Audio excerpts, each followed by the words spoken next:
Alright, welcome to the next walkthrough box on Tryhackme. This one's on razorblack. This is deemed as a medium box. I found this one to be a little bit more harder as to kind of do the exploits to get onto the box, and then once you're on the box, the different nuances that you needed to do to get the user's flags and things that the room's asking for.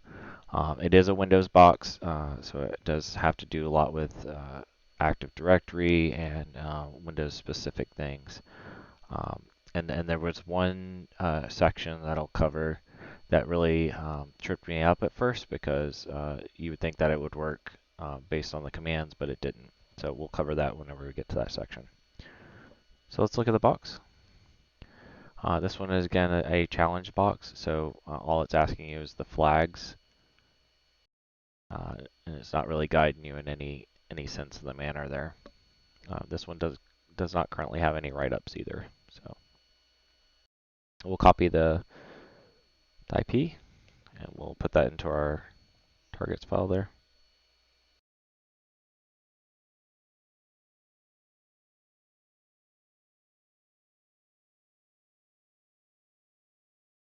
Okay, so now we have that in our targets file, and we can use that to scan. So we'll do an nmap IL, we'll do the targets, that'll be our init, and then we're going to do a more detailed.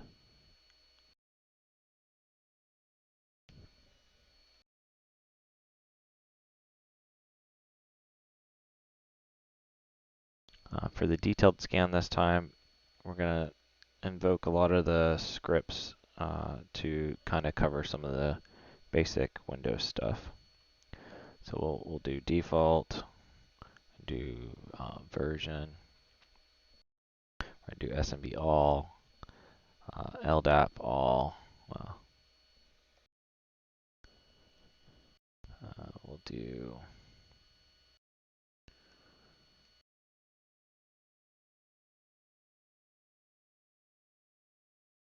see if they has that one.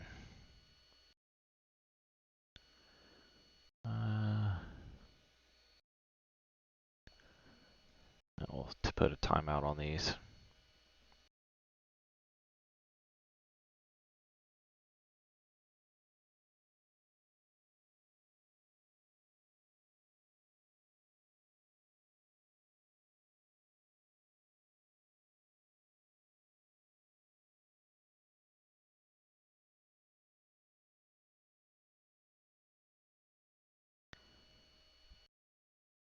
And we'll put that as a detailed.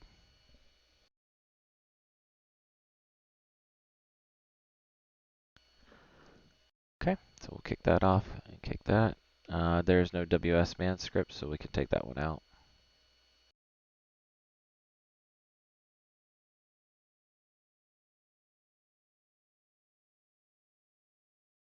So as we see off the bat, there's a lot of ports coming back. And again, a lot of these are Windows specific ports. So the ones to highlight are 3389, 139, 135, 445.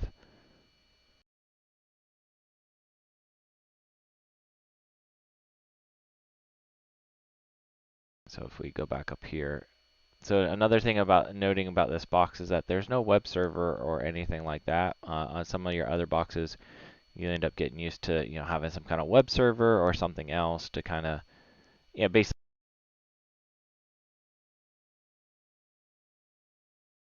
start out that foothold.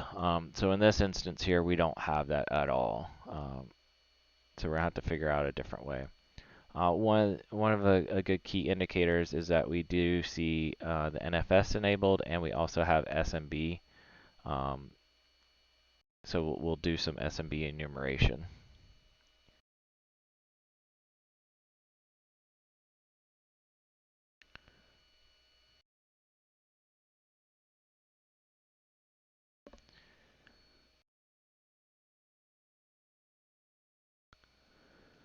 So let's put the address for the box into our etc host file. That way we can call it directly.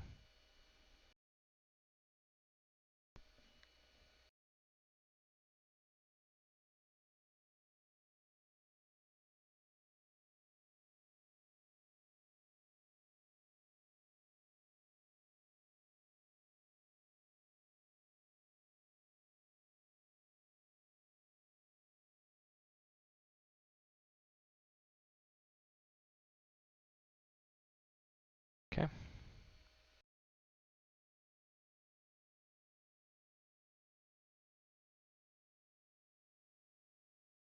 So we're going to try an SMB map first. That didn't come back with anything. Another command that we can do for SMB is to, well, this one's actually because we have NFS enabled, so we can do show mount. We're going to do the name here. And when the scans get done too, we'll show some of the information that comes back from the scans, from the detailed scans. The scripts will list out all that different type of stuff. They're just going to take a little bit. So we do see that we are able to find a users directory, and that is available to anyone.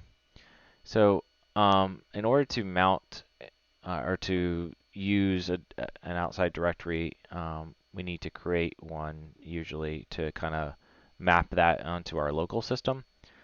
So we can make we'll do a server, okay. And then so this is the part that I was talking about earlier about was tripping me up, and I've seen this kind of trip up other people. So typically, if you do sudo and then a mount, what should happen is that this should mount that directory. And my experience is that what was happening on this version of Kali, the newer one, where you're not a default root, you'll run this command, and it's going to sit here for a little bit and pretends like it did work. But if we look in here, you see permission denied. Okay. So what I end up having to do then is you'll have to unmount this directory. And we're going to try to just keep this with the name.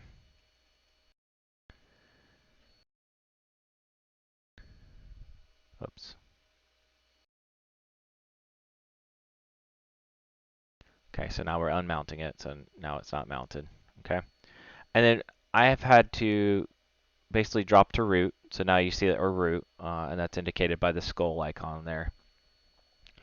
And do the same thing over. So sudo mount tnfs -o.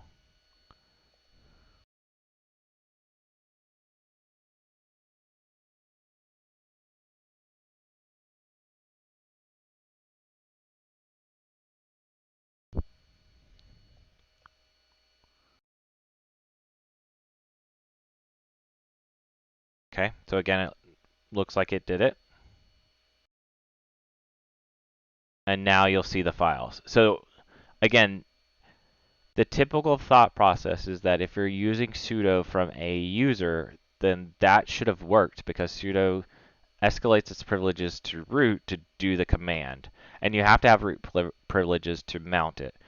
But for whatever reason, it will not work unless you're root mounting that directory. So big, this is a big thing that will catch people sometimes. And sometimes, again, as you're thinking about doing this for if you're in a real pen test or anything like that, these are little things that can like cost you time where you're saying, I know this works 100 times over. Why isn't this working now? So now we have the files here. What I'm going to do is I'm just going ahead and make another directory. I like to download these files, and that way they're on my system. So I'll just call this loot. And then what I'm going to do is copy everything from .server. That's the directory that's mounted to the remote system over to loot.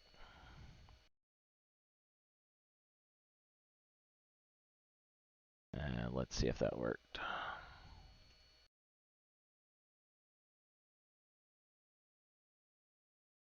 Did we make the directory? Yep. Oh, it copied. It copied everything that we had in our current directory. That was my mess up.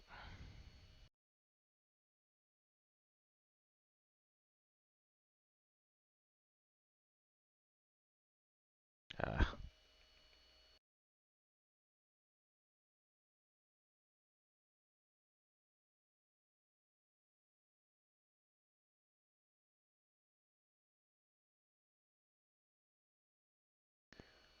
Alright, so we did get the files. We'll remove detailed all and remove init all. There we go. So now it's just the files and targets. Okay, so now we have two of the files there. So the first flag submission is what is the domain name. So we have this one. And again, this is from the script scanning. This is where this will come into play. Now it's done. Let's look at this real quick. I'll make this big. Actually, we can just close this top one. There we go. All right, so the reason that we do all those different scripts, again, it gives us the ability to see all this stuff. So we're seeing here that we listed out the network file system content. So if we were just waiting on Nmap, this would have told us too that there's files located there and what directory that they're available on. Additionally, then we also get all the services running on the box. So we see that NFS is running Mount D, and basically all that's on the same port. There's your specific more Windows RPC stuff, and then there's your LDAP directory dumping basically. So you'll see here's the name of the server. That's the domain. The server's actual name is haven-dc. So that's indicated here by this haven-dc $. And so that's the computer name. If you never realized what computer names are in the domain, anything followed by a $sign is usually the computer name right there. And so then this is just showing all the different types of LDAP policies and controls that you could query and get into. And again, this is all unauthenticated. So just being on the network gives you access to this stuff sometimes.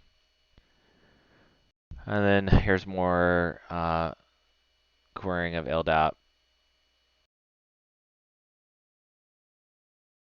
And then again, we queried or did some enumeration on the terminal services, giving us again more of the actual NetBIOS name, and there's the computer name. That's multiple ways that you could have got that. There's even the certificate for RDP basically. And then we're running some basic SMB vulnerability checks and such, so we can see that it's not susceptible to 10.054. They couldn't negotiate a session to check for 061. We do see message signing is enabled and required.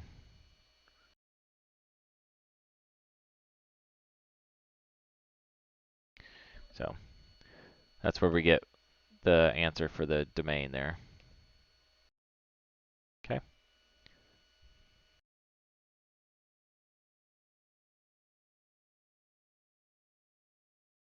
All right, let's go back to our files and see where we're at on that.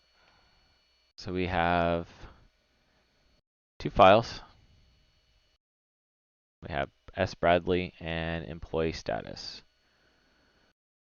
Let's look at S. Bradley.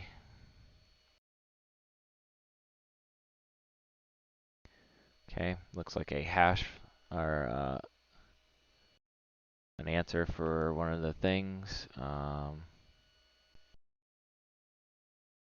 So that must be Steven's flag then.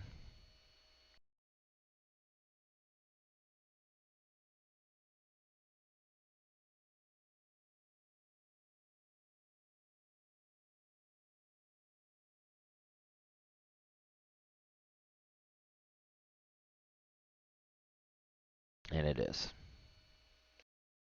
All right, and then we have employee status. So employee status is just going to spit out a bunch of encoded stuff. Again, this is an actual XML file, so that's not going to work on the terminal. So in this case, then what we'll need to do is use, see if we can open it up in the actual Kali here.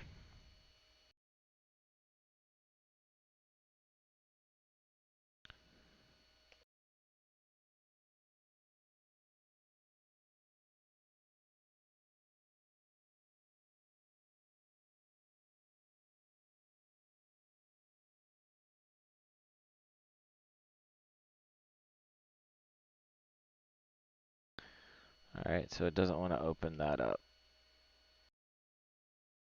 So we could do something else. We could do like an XML viewer or no, an XLSX viewer.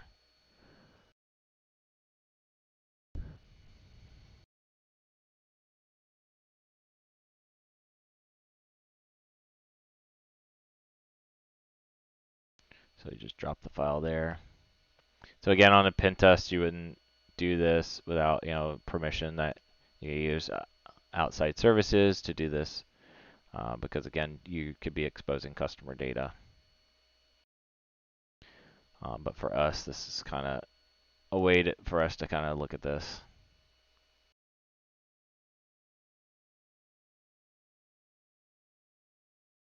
All right, so the spreadsheet looks like some kind of spreadsheet here. See if we can get it to.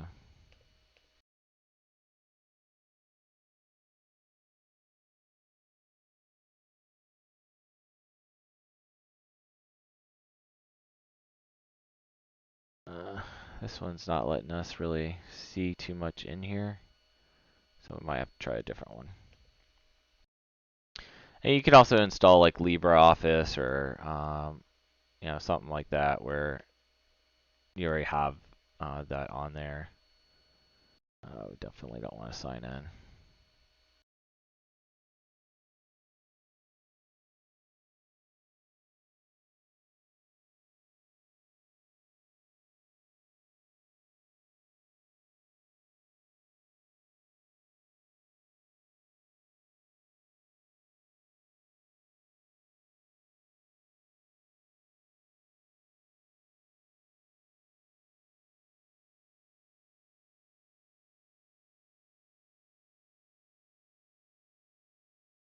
There we go. Perfect.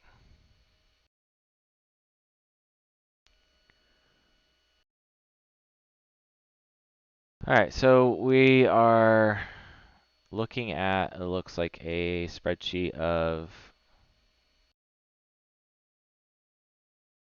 names and roles, a bunch of CTF players. So what we can do then is we can make a list of these. Maybe take out the names here and work with that. So let's open up code here. We'll do a new file. We'll put it in that directory. So we got Davenport.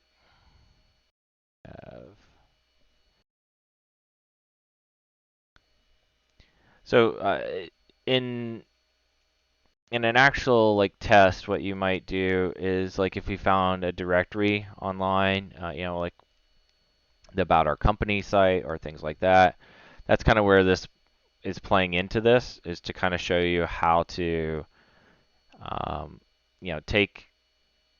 take usernames or people's names and then work up a user list, and that the reasoning for that is to either brute force or to find users that don't require authentication, things like that, and so this is getting you in that mindset to kind of look for that data a little bit, and then how do you figure this out? How do you make this into a username? And we're gonna look at something here in a minute, and I'll show you how we're gonna determine those usernames.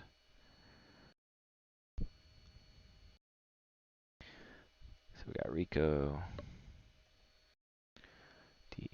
DLGADO, Tyson,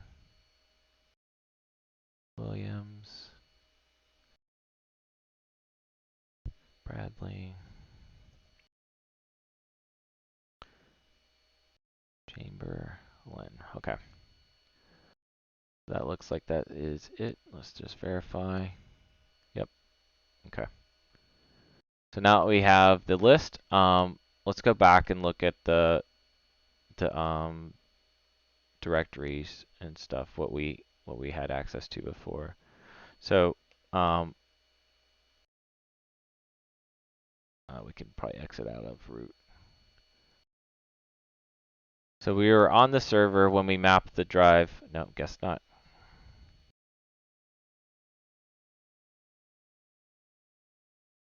There we go. And we see S. Bradley, and then the question asks for Stevens flag. So we can assume then S. Bradley is Stephen Bradley, right? And in this case, then what we need to do is convert these to the similar type names as the actual like users list. And so that's what we'll need to do here is to convert all these into valid usernames now. So we'll save this file as we'll save it as probably like employees or something like that. Let's put it in the right directory.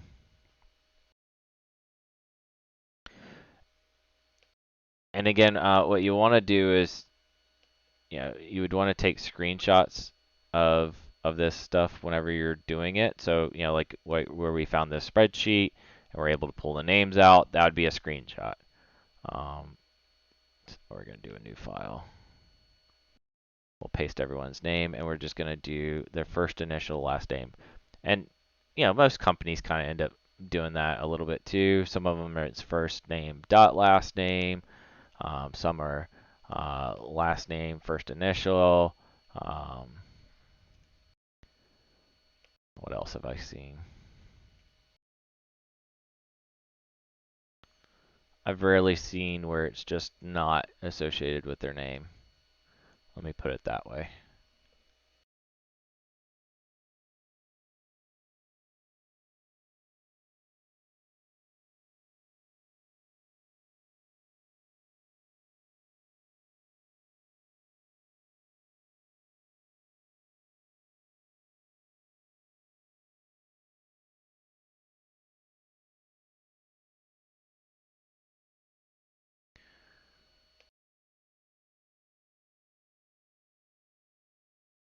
Okay.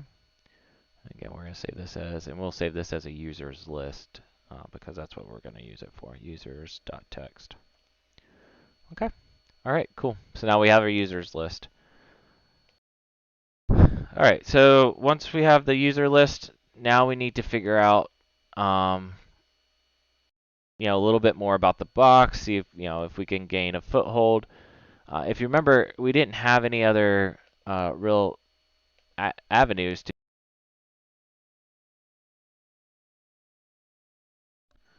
We just had, the NFS ports. We had Kerberos, some SMB, but the SMB requires login. So we're not sure, who has maybe a weak password or anything like that. So we don't have a way onto the system yet. There's no, no web port or anything. So one of the things I'll usually like to do if I have a user list is run in packets get user SPN or get NPN users. Sorry. And what we're going to do is see if there's anyone that has like a pre-authentication hash that we can use. So in packet, and then we're going to get users, SPN. Nope, I keep doing the wrong one.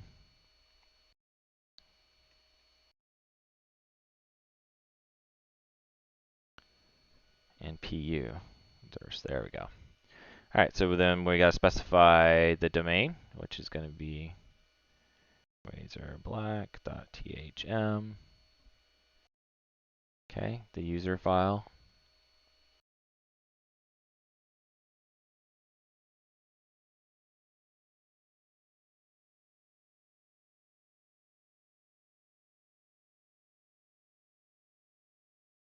Oh, we're in the wrong directory.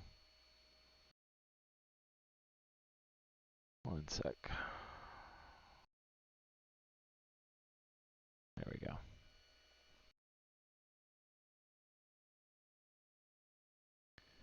That dropped it all the way out.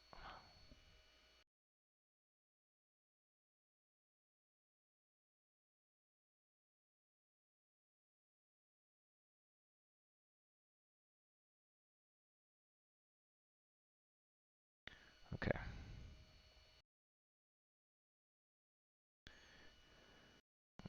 That's going to be get MP users. Thank you.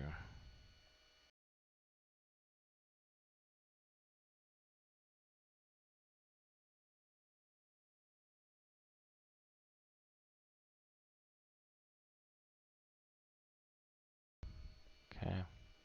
We're going to specify no password because that's what we're going to try. The DC. So again, we want to specify the DC IP because we're not in a domain where it has that ability to actually look it up. So like you're not logged into domain or anything like that. If we were to do an S lookup for it, it has the potential of not giving us back that, and that did not want to do that.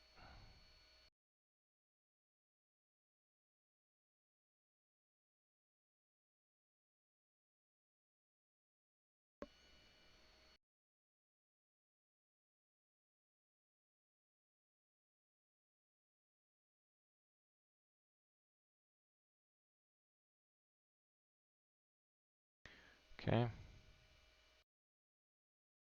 We're going to do format John and output file is going to be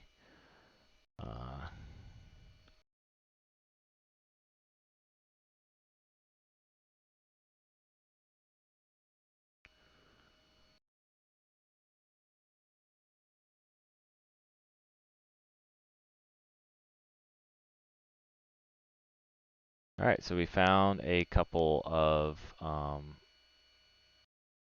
users there, basically. There we go. So we found Williams. Williams was the only one that had a AS rep roast ability. Basically, no authentication needed no pre-authentication needed. So that gives us the ability to kind of dump their hash.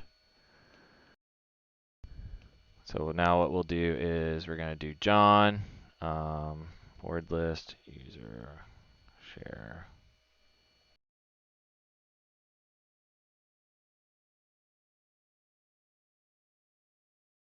Rock you, and then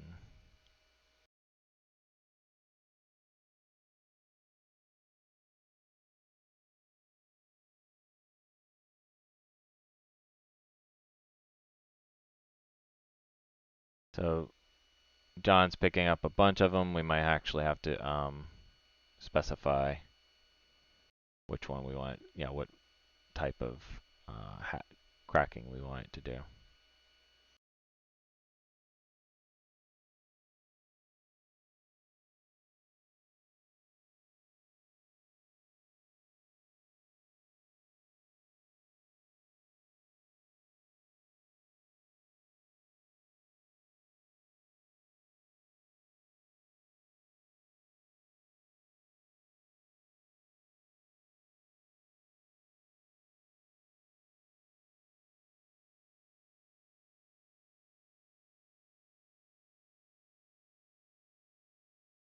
Oh,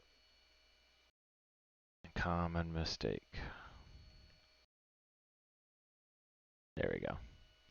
If you don't put the equals, it thinks that that's the file that you're trying to crack. So there we go. So now we got roasted potatoes as a password. So we can echo that out to a password file.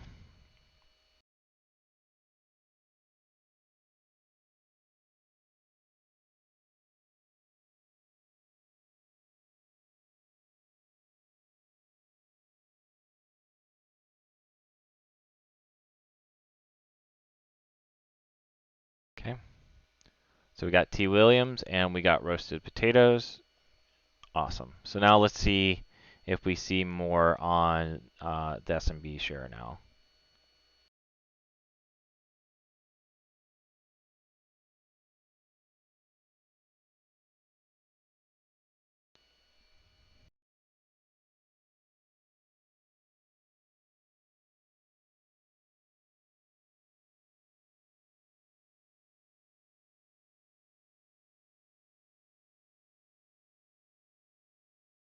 That's logging in using those credentials.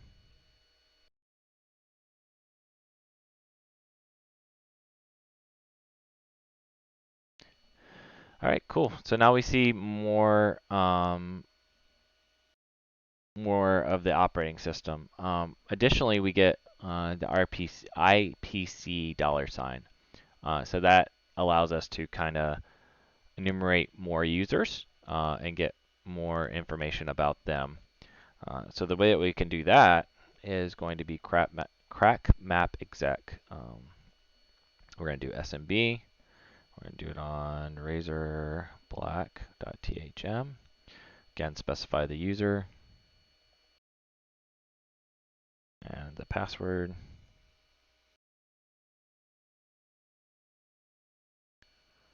And what we're going to do is called ridbrute. So this is remote identification. And when the user accounts in Linux and Windows start off at a certain number, typically like 1,000, and they go from there. So we start off at 1,000. That's the user right after you create root. In our case, it would be Cali, and then it just keeps going through those numbers. And once it finds an account, it's able to kind of list out the username of that. So it's generating an SSL cert to log into the domain controller, and then now it's going through there. So now we see some of the accounts. So like I said, user accounts are typically after 1,000. The ones underneath 1,000 are going to be your built-in accounts, and that's what you're seeing at first here is the 500 is administrator. Wink, wink, wink. That's usually typical of all Windows systems is 500's administrator, and then it goes down, goes up from there basically, and then you'll see it stopped, and then it went to 1,000, and 1,000 starts the actual first the computer name, and then maybe a couple of computer type accounts, and then 1106 is where we happen to be starting users. So pretty cool. We got more users basically from this. So let's go back to our users and let's add those people into our list here. So let's make this smaller. Nope, nope, that's the terminal.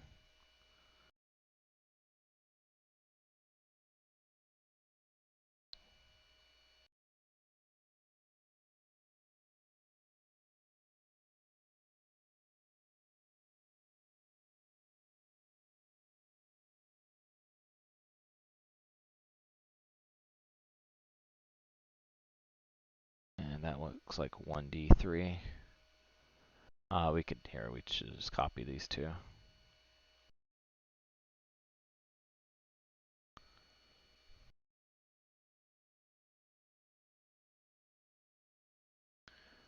S. Bradley and T. Williams. Okay, so we've added a couple more users to our user list here. And we just want to see if anyone's reusing that password that we found. So sometimes in bigger organizations, you'll have if you discover a password, someone else might be potentially using it. Especially if it's like something company related or whatever. So now this time we're going to do pass.text and we're going to do users.text and see if we get any hits. Okay, so that should be clean.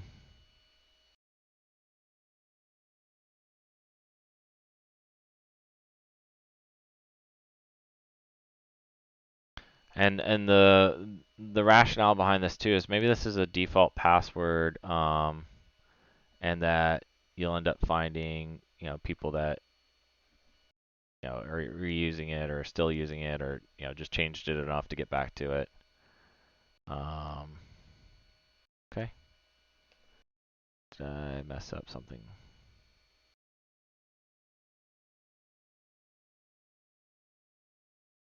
S. Bradley is in there.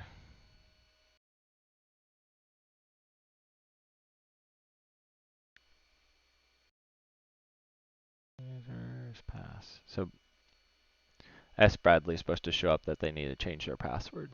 So that's what we're looking for here.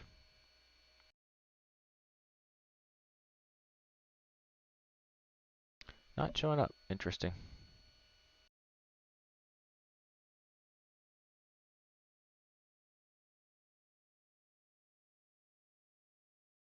They don't even show up at all. They are in there. So it's T. Williams twice, so that shouldn't be an issue. Let's remove that. Let's try that again. Let's clear this out. Oops.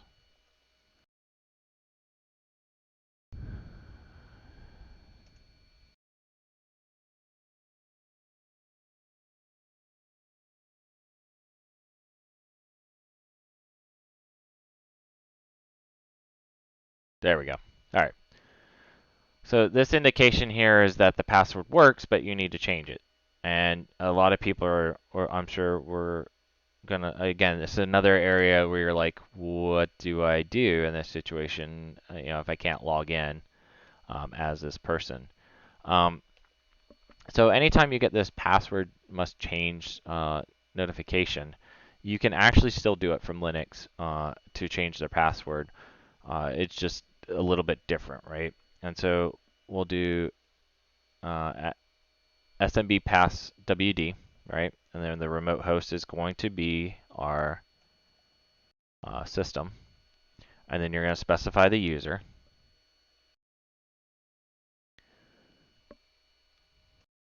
Okay. And now it's going to ask for the old password. So roast potatoes. Okay. And the new password. I'm just going to put test and exclamation point. So it's going to ask me again, test and exclamation point. All right, so his password's now changed. So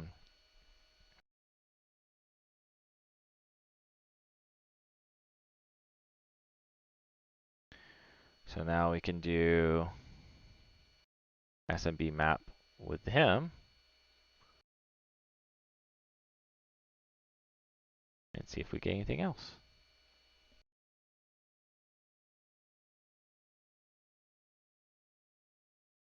Test and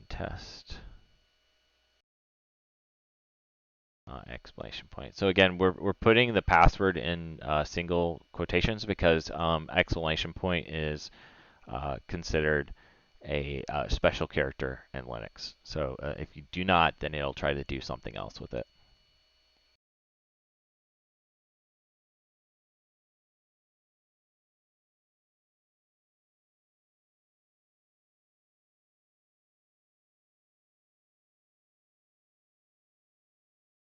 All right. So again, we don't have access to admin or C $. We still have access to IPC, net logon, system volume, and trash. So trash is definitely interesting because it's a different disk than normal.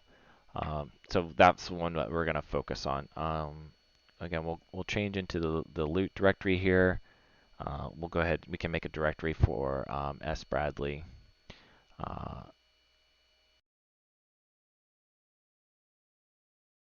We'll change into his directory there. And then now what we're going to do is run SMB client. We're going to mount that directory and see what's in there.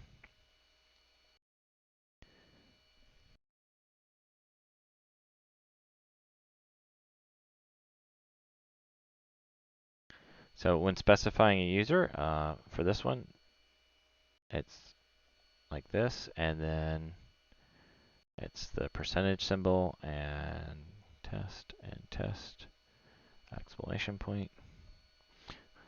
So to SMB client, that percentage symbol denotes what the separation between username and password. So if we do help, we'll see here's our commands. It's similar to like FTP in this sense. So we can do a dir, and we get some files there. So we'll do a recurse on prompt off. What this is doing is it's telling SMB that we want to download everything as possible that it can, and then don't prompt me to do this every time. And so if we do mget, now it's going to download all those files.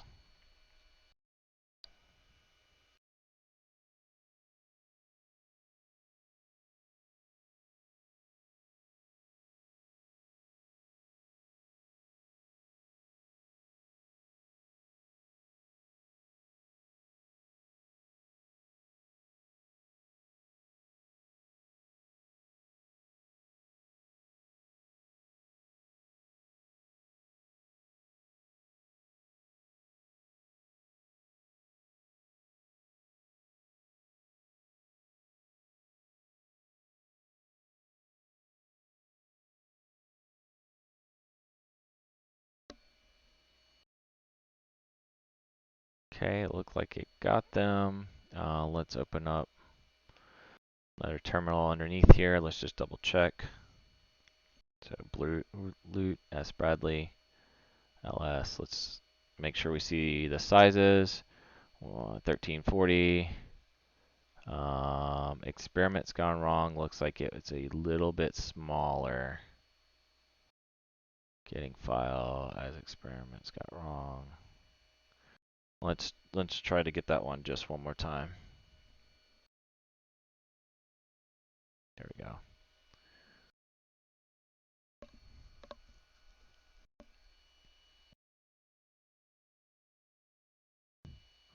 So it looks like it's almost about a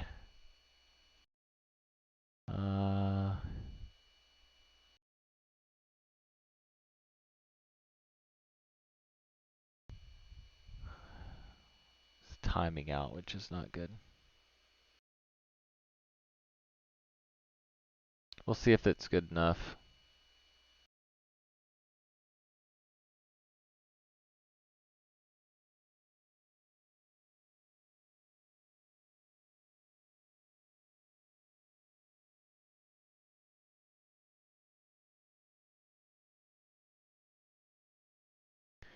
Okay, so it is having issue getting that file.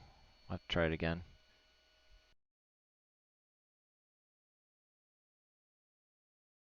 The reason we need the file is that we'll want to unzip whatever's in it.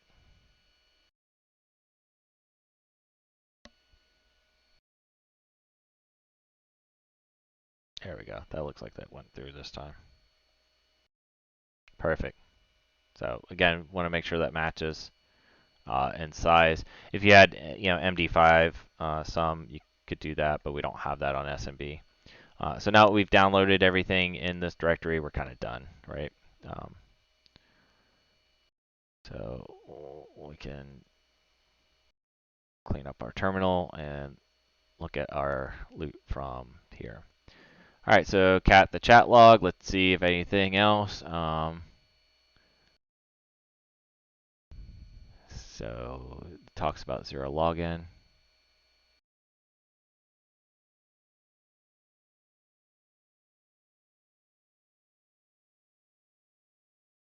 So looks like S. Bradley is kind of gung-ho sometimes on these exploits and pops them off.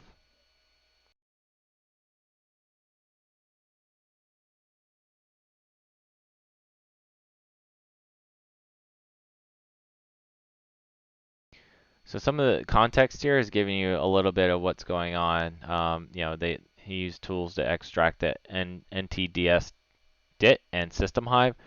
Those are very important files whenever you want all the hashes inside of the system.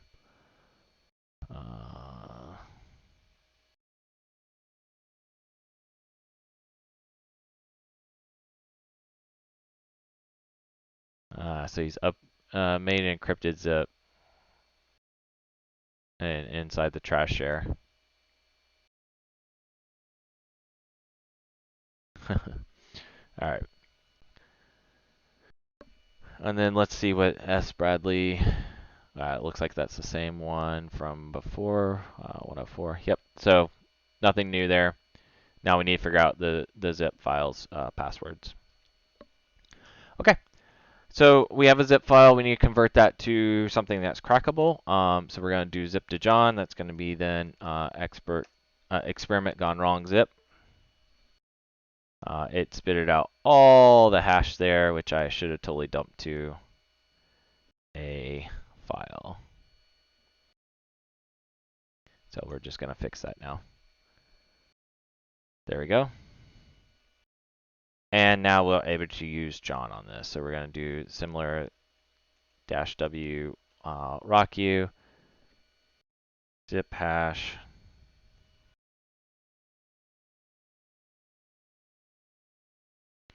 And that one found electromagnetism. Magtasmo. Okay, we'll copy that. Now we'll be able to unzip the file. It's going to ask us for the password. And now we have it. Perfect. So System Hive and NTS dit. What do we do with these files? So these are pretty big complex files. NTS DS dit is pretty big. So what you use in this case here is, again, another in-packet tool. And we're really getting into using in-packet in this box. And that's why I kind of like this a little bit, is that it's really exposing people to in-packet and like how powerful it is. The script that we're looking here is called secrets.dump, or secrets dump, sorry. And what we can do is we can specify the system hash or hive, and then the NTDS. This also works if you had like the registry dumps also. So that's another way to do it. And so then we're doing the local portion of this, and then dumping that again into another file. So we'll call this secrets hashes .text.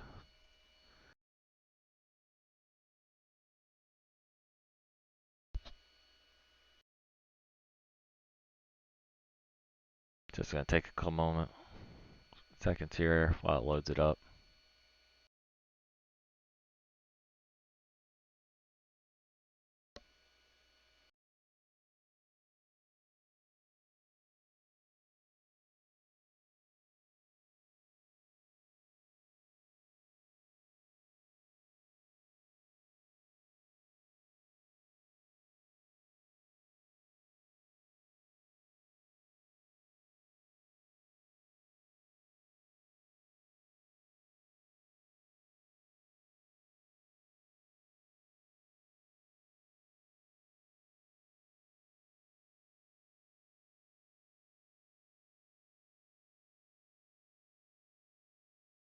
All right. So let's cat out this secret stat hash, and we'll see. We got quite a bit of hashes here for different accounts and stuff like that.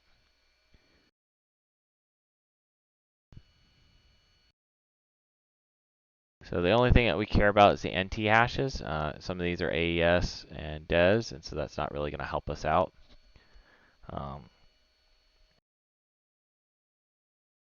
So what we can do is we'll do this again, and then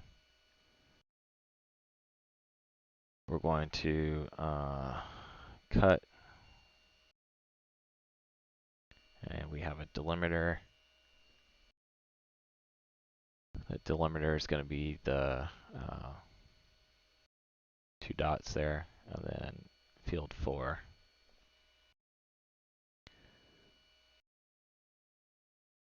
So this is what it'll look like. You'll see a lot of blank spaces because, again, there's not many that have this. So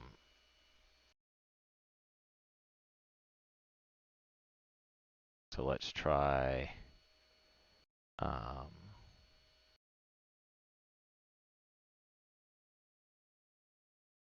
sort and then unique. And that should, there we go. So those are all the hashes that came out of the file. Okay, and we'll save those into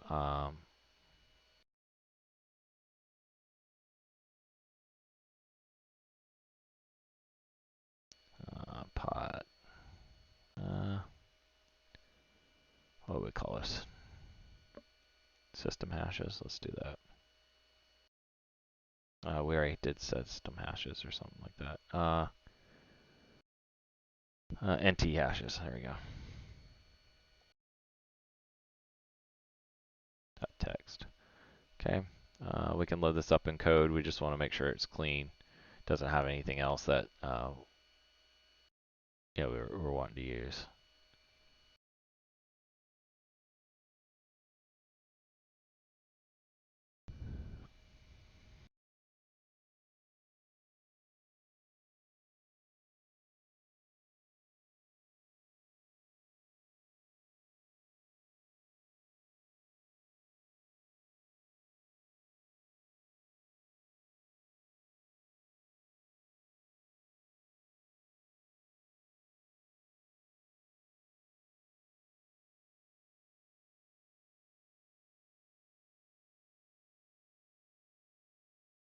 All right, let's take it a while. That's fine. We'll just do it the other way. All right, so our next task was the zip file password. So we should put that one in there. And that was quite a ways back.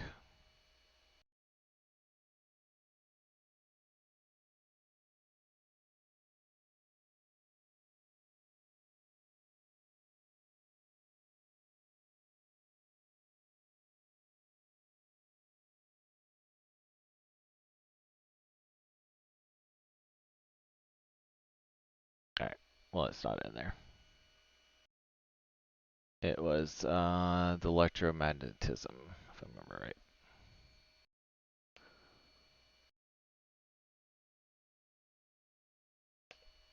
There we go. Okay, so we need to find Aljumilda's hash. So we have all these hashes now, right? But how do we know which one is theirs?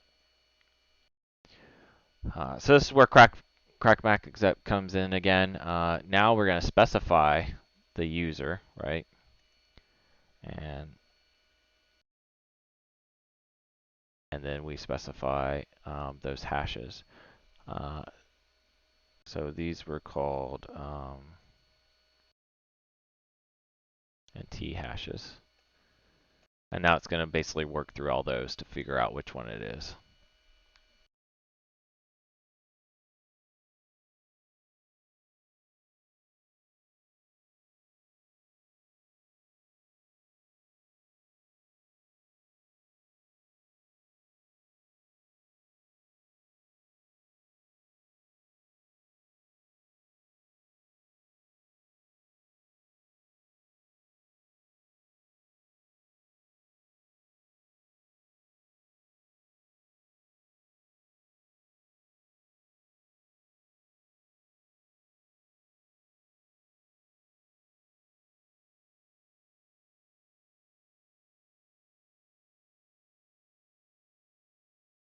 So again, as you can tell, it was quite a bit of them. If we do a cat nt hashes,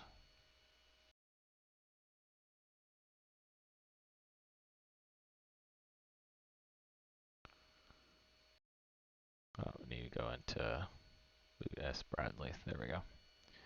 Cat nt hashes, and then we just do a word count -l. So 1,607 of them. SMB is not a fast protocol either. So we could also done Hydra with the hashes. Uh,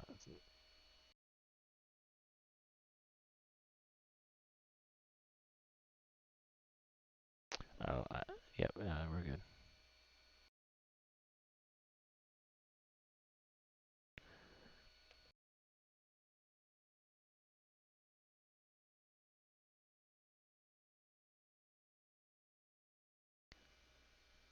Okay, so the issue was about after an hour, the box kind of doesn't respond to anything on the network anymore.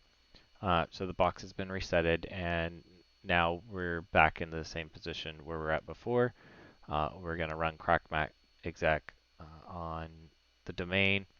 Again, we're specifying the username that we have from earlier and the NT hashes. So that's all the hashes that we had from the domain controller earlier.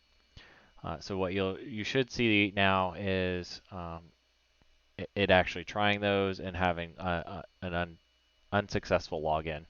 And so this is going to run through all these hashes until it finds one that works. So I'll pause the video here and pick it back up whenever it finds one successful. Okay, while this is going on, I decided that there's a different way that can move on to the next flag. Um, so again, we're trying to find a specific user's hash based on all the hashes that we have. But the other situation that we can do is we can see if there's any users in the domain that are associated with service name principals, and then get their hash that way too. So we already have an account. We have the S Bradley account that we know the password to and have access. So again, we'll look at using InPacket here. We're going to get SPNs. This is different than what we did before, which was NP users. So that sometimes will get people tripped up on which ones need to be what. So SPNs are service name principals, and NP is no authentication, no pre-authentication. So, all right. So for this one here, what we're going to do is again we'll specify the DC IP. That's going to be 10, 10, 196, 101. Again, this has changed because the box had to be restarted. After an hour, it stops working. Then we need to specify the domain. THM. We're going to use S Bradley. Okay, and we want to save any of these hashes that come out of here. Now, if you had the hash, you could use the hash in the one command line, but we have the password, and so that's what we're going to use. So we're going to do an output file. We're going to do we're looking for Kerberos basically, and we'll call it Kerberos hashes.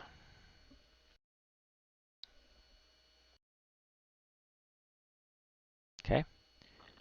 And so that's going to try to log in. So again, if you remember the password from S. Bradley before, it was roast potatoes. And that's going to log into the domain and attempt to look at that. Apparently I did something wrong though. Let me see where I messed up.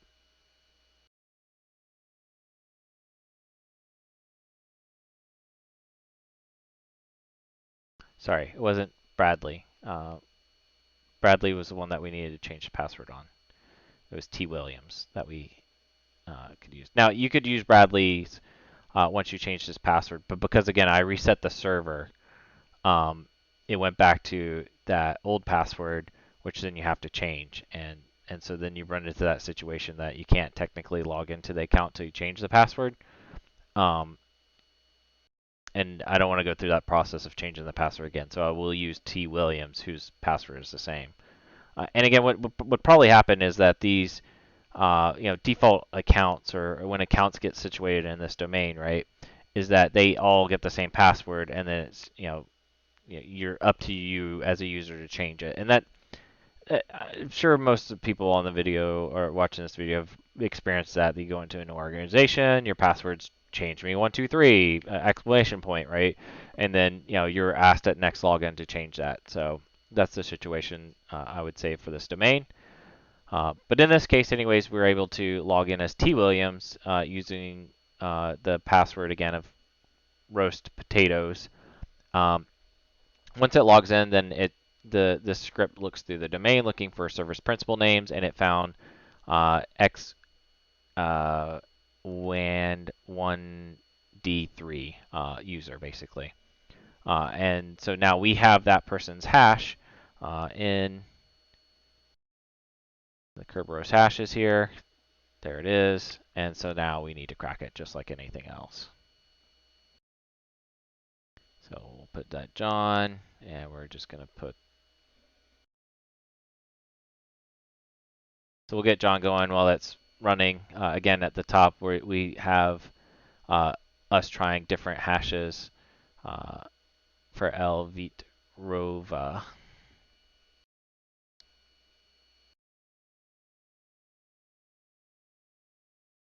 All right, so we got a password. So let's see if that's a requirement to answer the flag. It is. Perfect. So that's going to be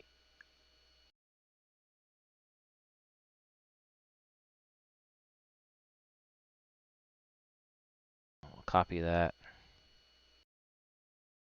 That's going to be their password.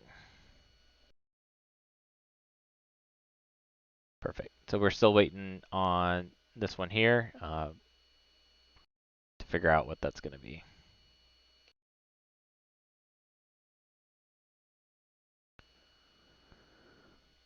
All right, so now that we have an actual hash, right, we can, well, password, we can log in as this user.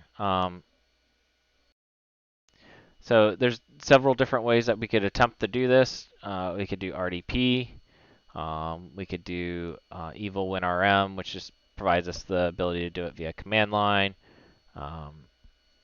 Again, those services were available to us. So I'll do evil winrm for this one, and then whenever we get the person's hash up here, we'll attempt RDP. Again, the user might not have RDP rights, so that might be another thing that kind of prevents you from RDPing in there, and why winrm might be the only avenue that you can take. So again, the best thing you do is try. Evil WinRM is not built into Kali, and so we can do evil WinRM. So we can see if there's easy installation instructions. If not, I know there's a Docker container, and that's usually the route I always like to go. So there's the help, there's the requirements. Yeah, so it's a gem install, so Ruby using the bundler, or we could use Docker. So that's what we're just going to do. We're going to just use Docker. We're not going to need access to any of the scripts or anything like that. I'll copy this whole command line, and then I'm going to edit it down.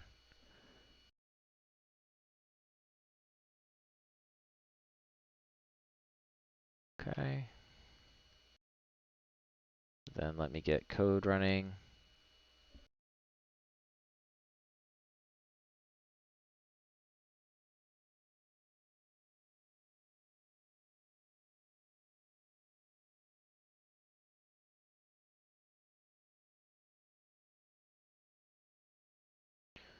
Alright, so that's the whole thing.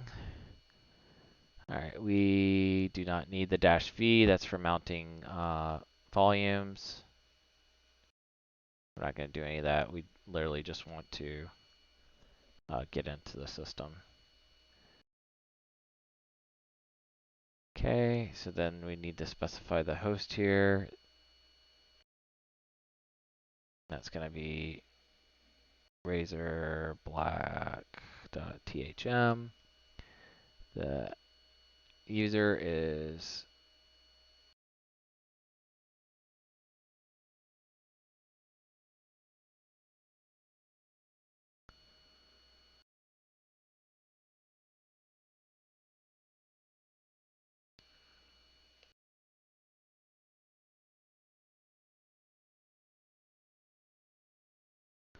we'll need to make that a small x. Okay, password. Just copy the password from here.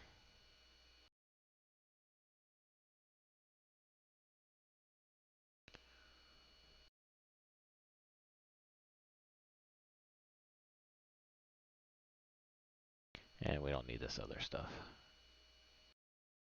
Okay, so that should work. That should be good. We're basically asking Docker to run a container and name it evil_winrm. This is a container name, so it's going if we don't have that container cached onto our local system, it will reach out to Docker Hub and download that. And then the rest of these are just options provided into this Docker container. So we're telling it, what to connect to. Here are the instance, the username and password. Because we're doing -ti, it should be give us a TTY that's interactive after that. So we'll give this a temp here.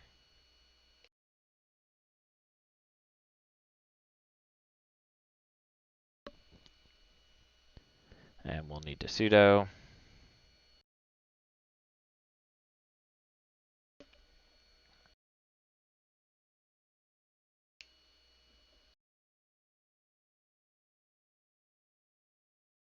All right, so it's not pulling it, so we'll need to do a sudo docker pull.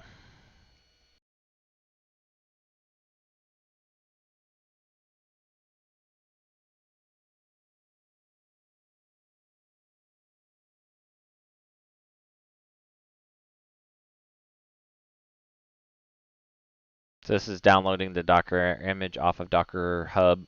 The way this works is that images are saved into multiple files, and then each parts of these files are downloaded as network bandwidth allows, and then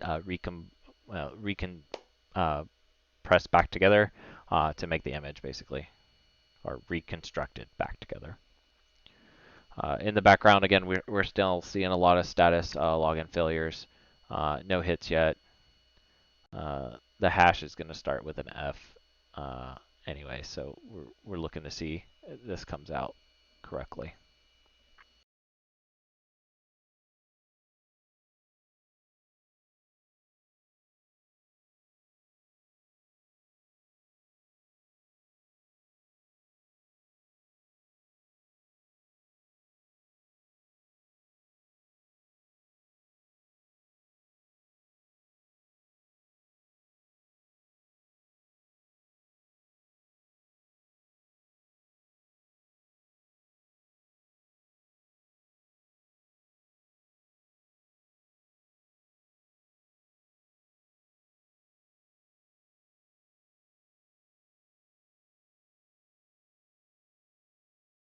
So due to us hitting the network pretty hard, our download speeds are not as good as they should be.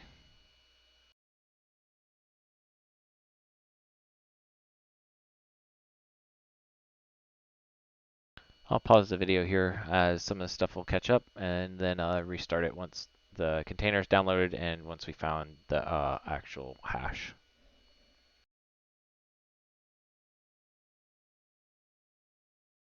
All right, so the hashing attempts have stopped, and we got a success.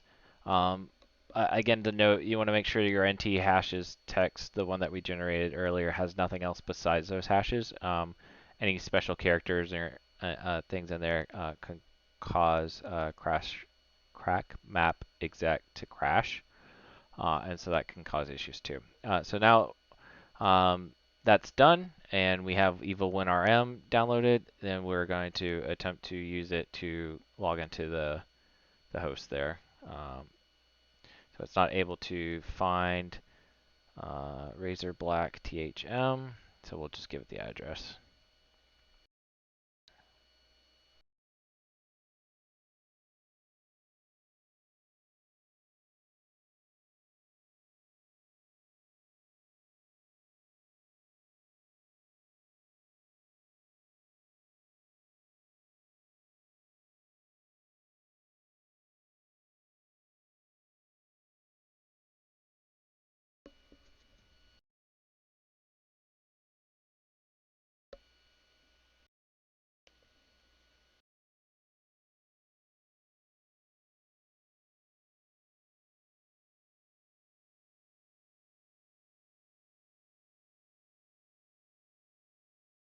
All right, so what we see here now is that we have a command prompt. It's PowerShell, so that's what WinRM operates in. So we can just run any command as if you're sitting on a PowerShell command prompt. So we'll look at their privs real quick, just to have an idea. I think I went the other way.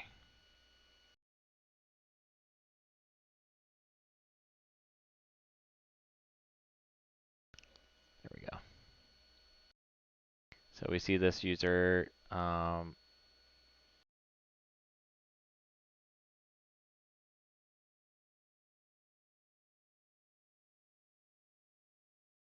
They're part of some groups. We see remote management users, users. There's the pre-Windows 2000 compatibility access.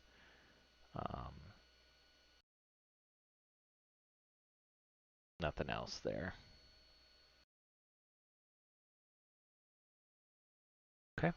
So we need to find the flag for this user. So we can see if it's on here. ls works in PowerShell. You could also do dir. So nothing's there. So we'll cd into the main user directory here, do another ls. We do see an XML file. In Windows, it's type instead of cat. In PowerShell, you could still type cat, and it, again, has like an alias to that. There we go.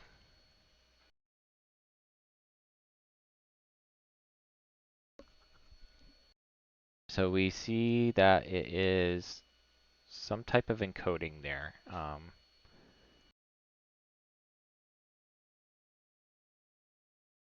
So what we can do then is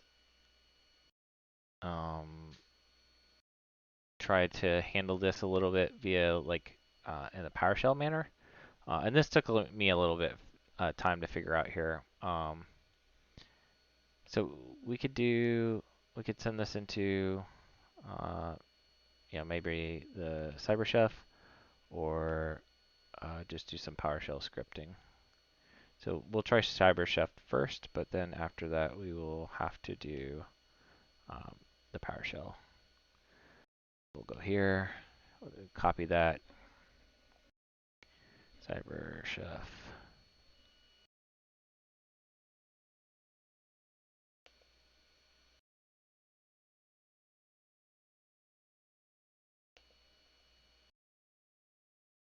And let's see.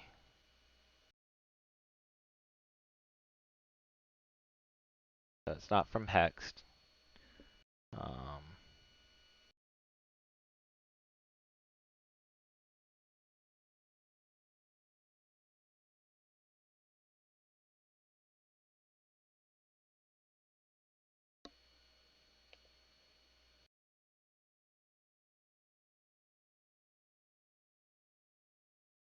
So it doesn't look.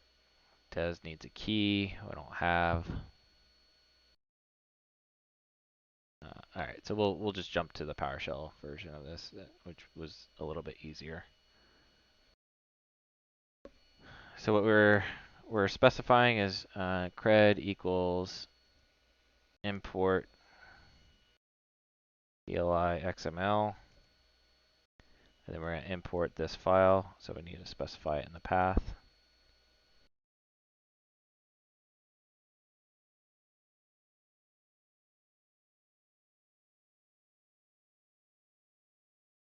Go. So now it's going to read that file via XML and then put it into creds. And so then now we can call this get network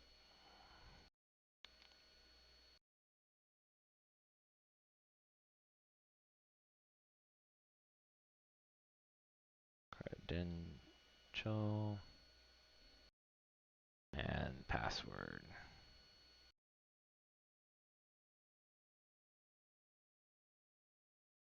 There we go.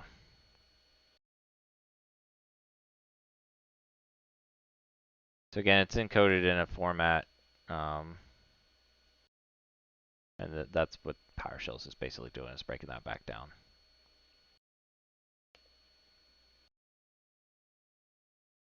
So this should be that. And our hash is this up here.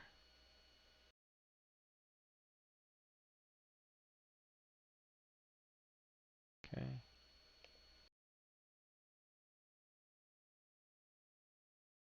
All right, we'll call him Xander.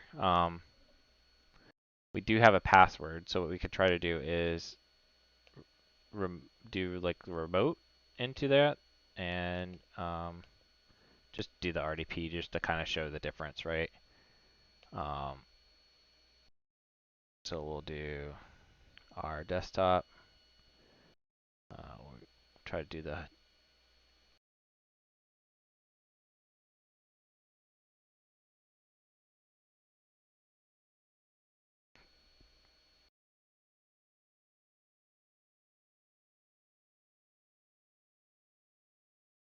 okay, did not like that. We can specify a user.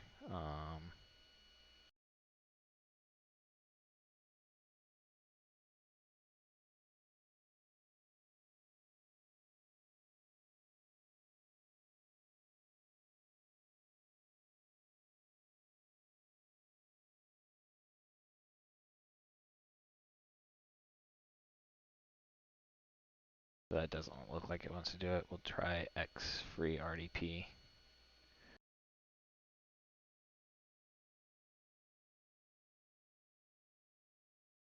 So for the user, we'll want to put their name.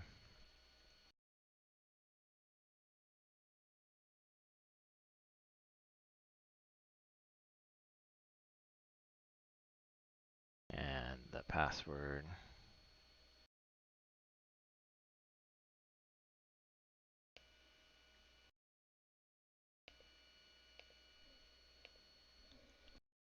Okay, and then we need to change this.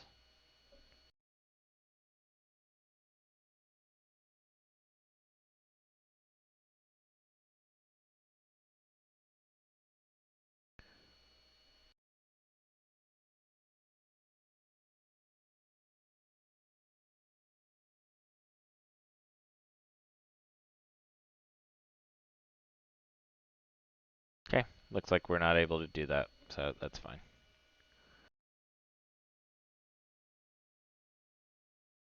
So we'll just stick with the Evil 1 RM. Okay, so we'll clear this up down here.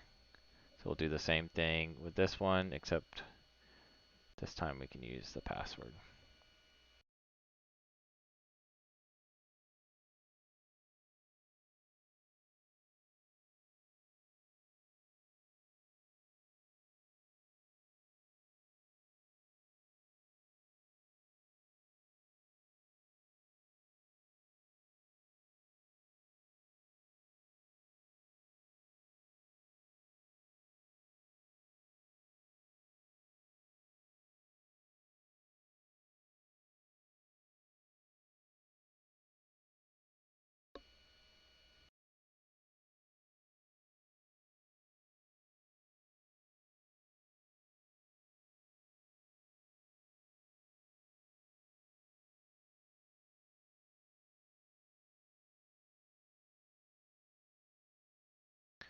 We might have reached the time limit. We'll have to see if this logs in.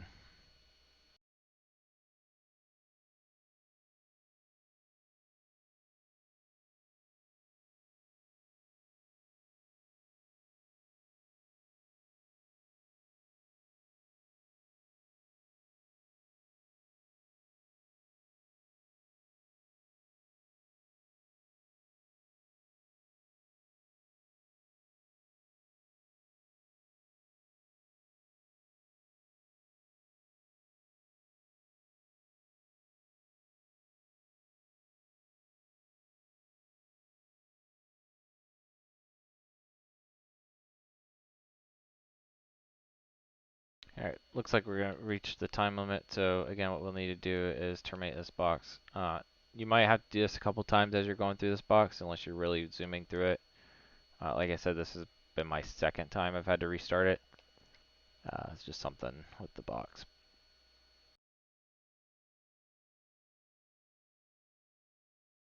But the good part about this is all we got to do is change the IP address, and we can get back on. We'll give it a couple minutes after it gets started, and we'll go ahead and update the Etsy host again. So that's the only two things you need to do every time you restart these boxes, is make sure that you're re-updating your IP addresses and what you're using.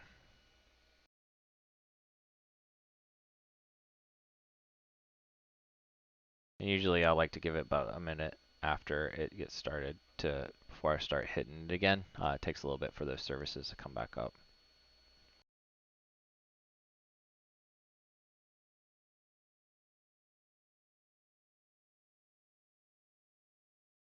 So we just got Xander's flag, and then it looked like we're escalating the route, and then maybe getting Tyson's flag, and then what is this, top secret, and I guess we say yes there. All right.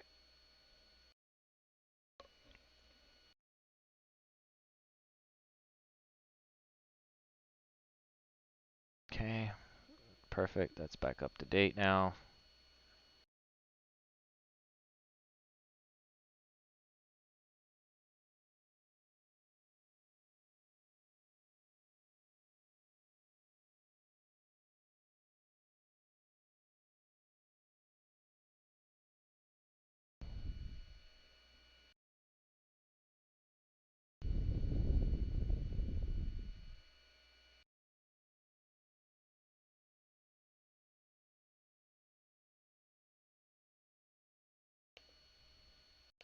Go ahead and get positioned for the other. All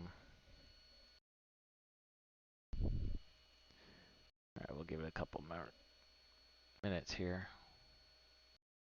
So one of the things that we're going to want to put up there is win piece. So we're going ahead and position to get in that area there. Have win piece available. That's going to be an opt. So WinPeas has changed names, and it's called PASS-NG. So if you haven't used it in a while, you'll want to re-update it basically. WinPeas. We're going to just use the exe.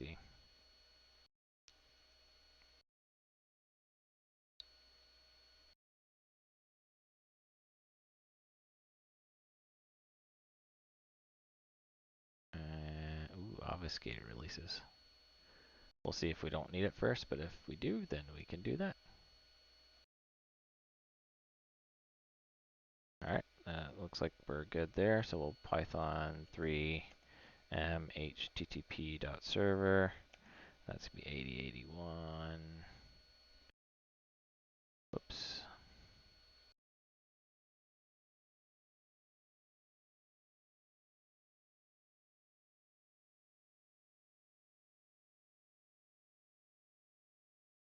Alright, let's see if we can log in now.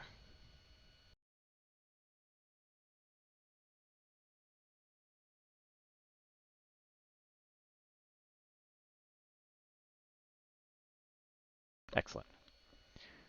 All right, so similar to the last user, again, we can look in the directory. We don't see anything there. We'll ls and we'll cd, and it does have an XML file again. So we'll do the same exact situation that we did last time.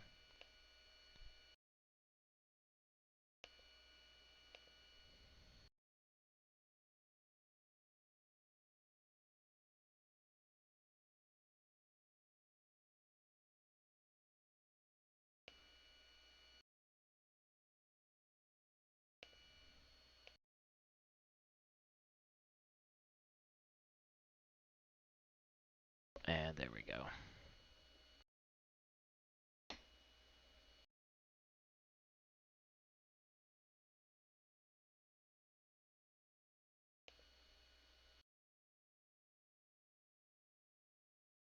So your clue to kind of know what you had to do on this, on that file, basically, is if when you looked at it, the file is in a format that will kind of let you know, and that's the only clue that you really get. Um, yeah, so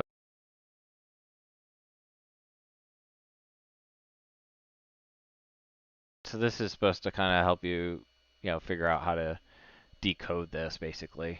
And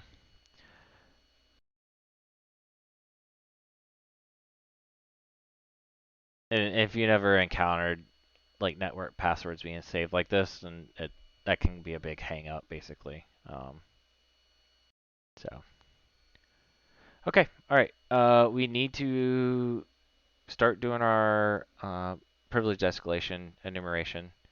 So let's get WinP's on here and get that going that way. Um,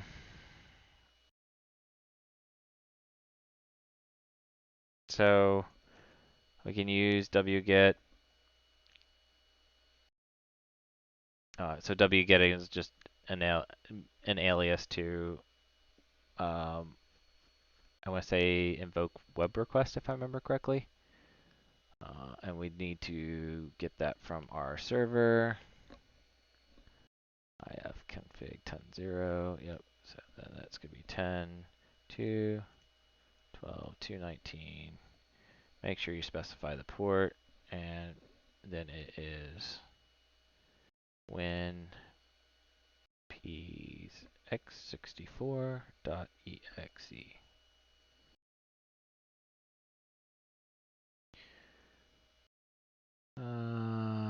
It did not like that. Cannot be parsed because Internet Explorer engine is not available. Awesome. Okay, so then there's additional methods to download files. Those are just usually easier to kind of look up. So PowerShell, download a file. Look at that.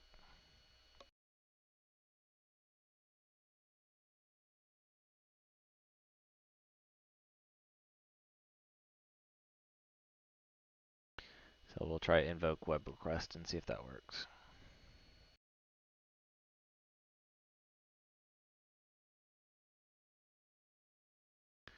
Okay, and then dash URI.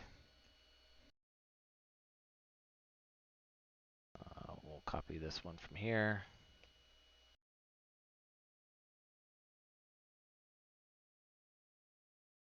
And out file.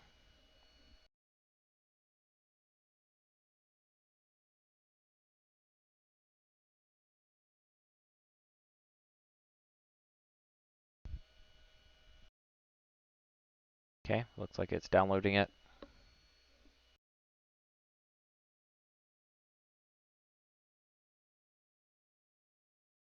Perfect.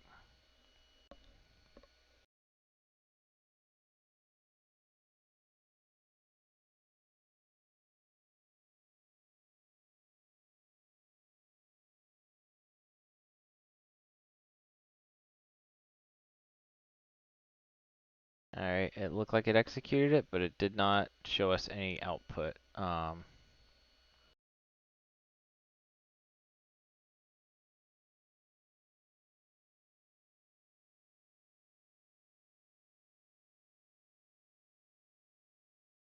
So we could try, let's see here if it'll,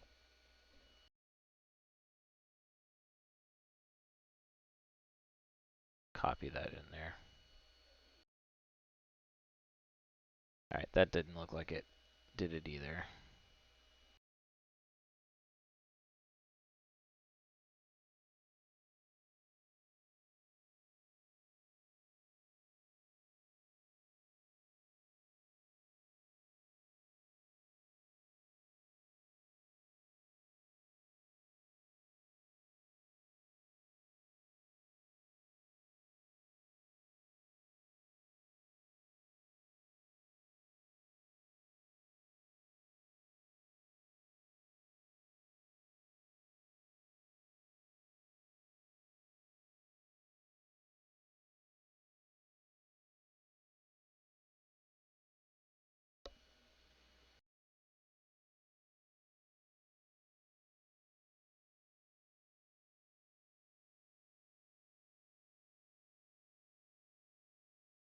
Alright, so it's getting flagged as a virus.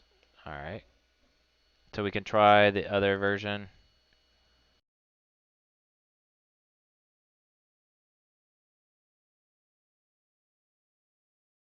Binaries. And then let's do the obfuscated binaries. Oops.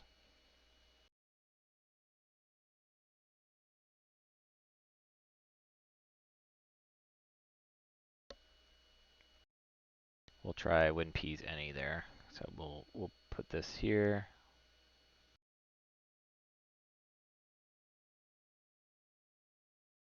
Okay. We'll go back and download this again. This will be any instead.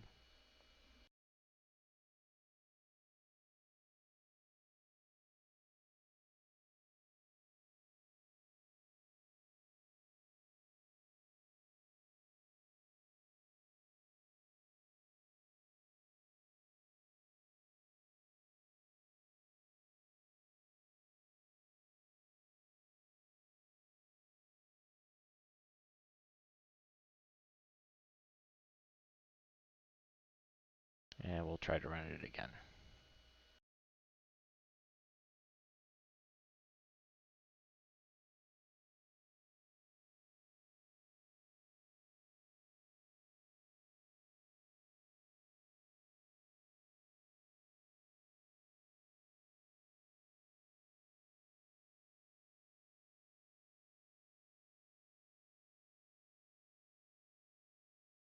Perfect.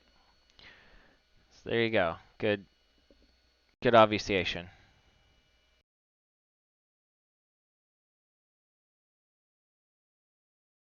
We're getting some access denied, but that's fine. We'll see how this turns out.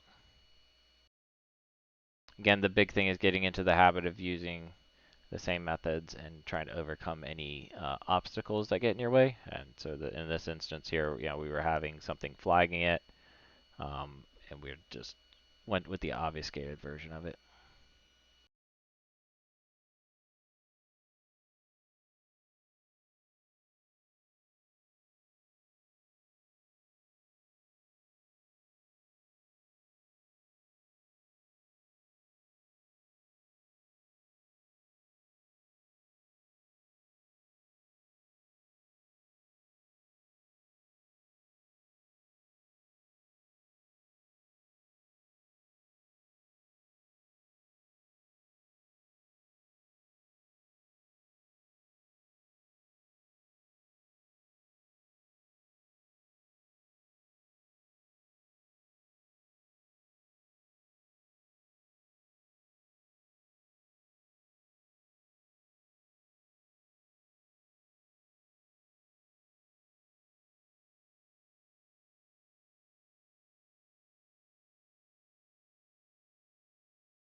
A lot of output.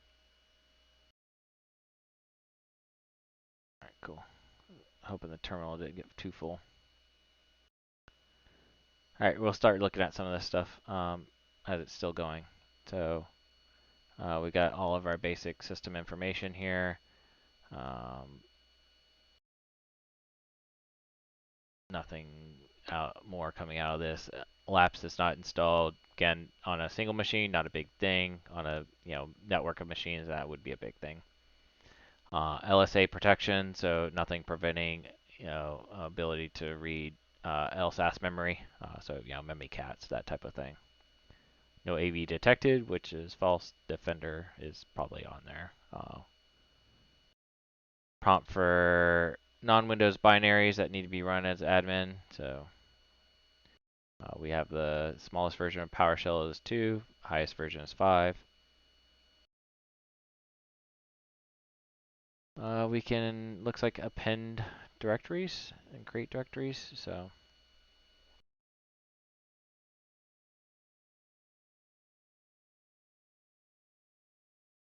send NTLM v2 response only, no client signing, no outbound restrictions, that's good. Named pipes.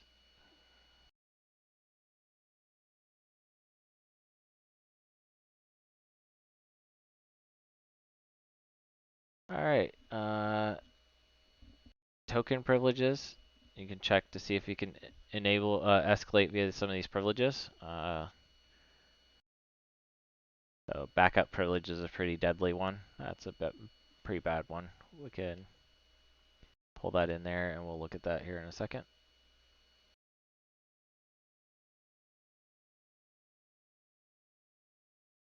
Here's all the users. So now we got a full list of the users. Is enabled, is enabled, is enabled, is enabled. And we hit all those. We don't see Tyson in here yet, and then we just might not be high enough to get that.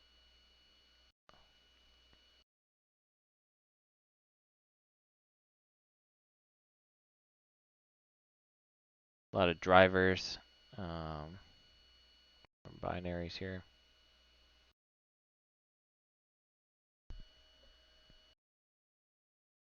Some unquoted services. So potential there. Yeah, some of the stuff would require us to be able to restart it. So if we don't have those privileges, we would be able to restart those. Path injection.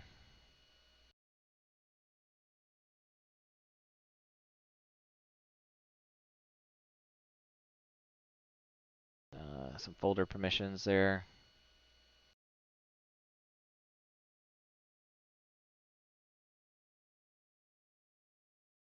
Network connections.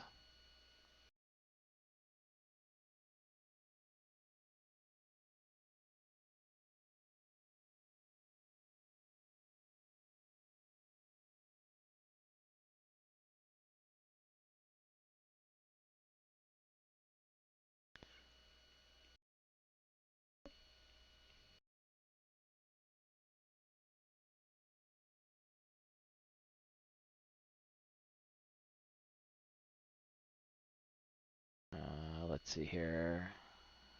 Firewalls turned off basically, all false.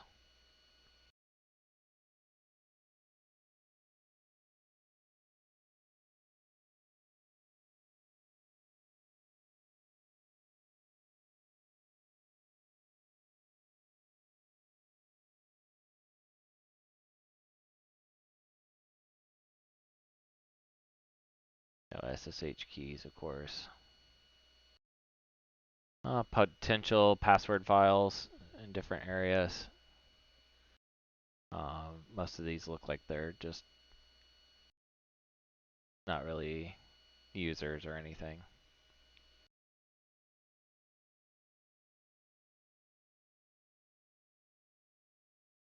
All right, so that's where it looks like we're at. So we'll go with this backup privileges. We'll see here if this list out. If not, we have a way to do it. So we got token manipulation.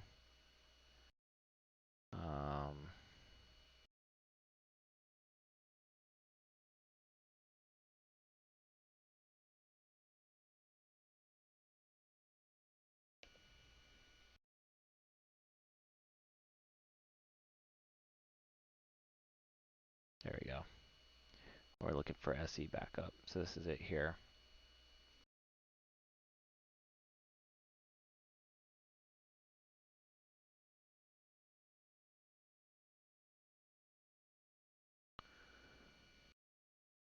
So this one took me a little bit to kind of figure out, what we needed to do exactly.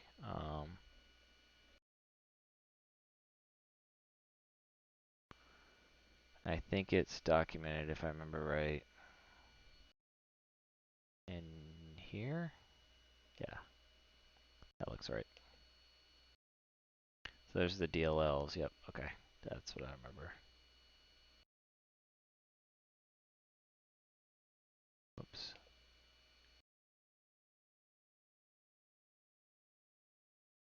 Or with this, follow it in Ep6 video.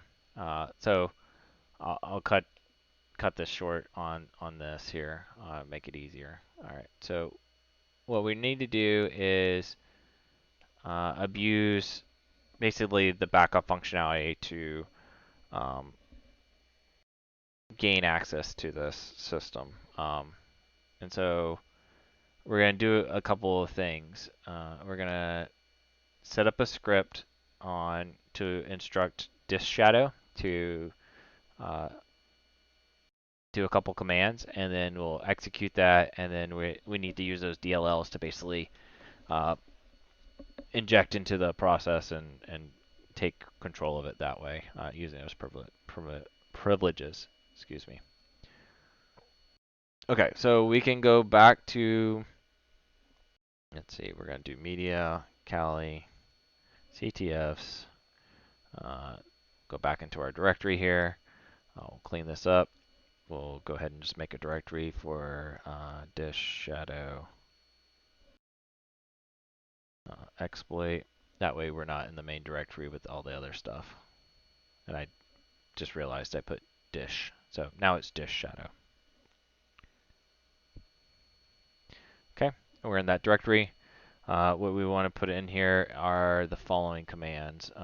So I'm just gonna, I'll nano it and then we can talk about it. So disk, if I could spell. Okay.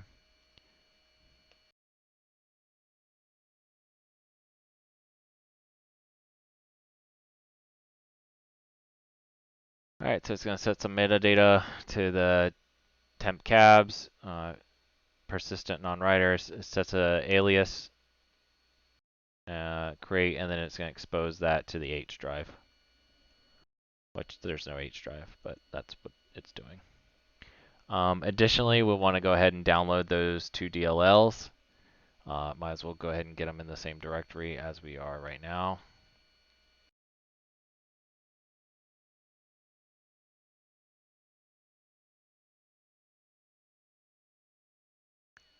There's that one and the other one. Okay.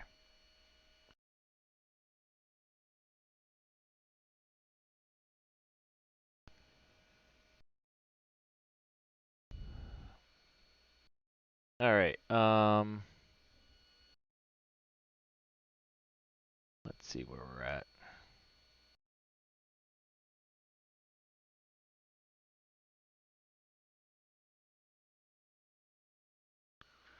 Now, for this, we did not specify a volume, and that's what. So I think we're have to exit out of the shell and go back in. Okay, so we're in Loop Bradley. Let's get out of that Loop Bradley. We're gonna go into the disk shadow directory because that's how we roll. Okay. That's fine there. We need to specify a volume now.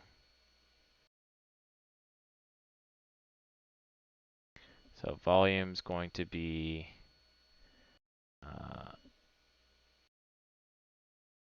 print working directory, and that's going to get mounted. I think we're just doing it into the temp, which is fine. Let's try that.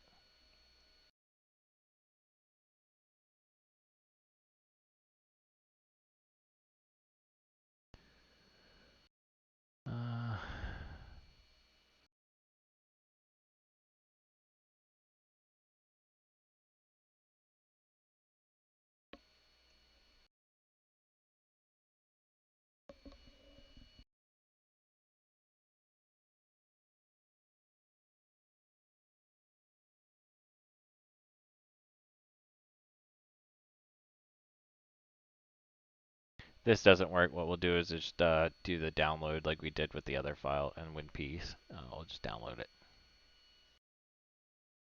Okay, so upload. Let's go into make a directory.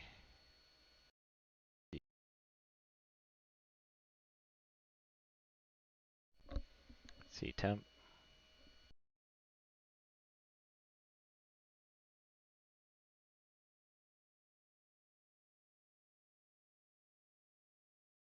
Okay. Upload.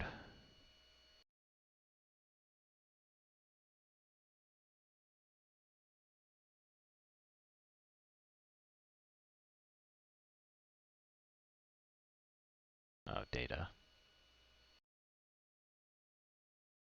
We'll see if this works.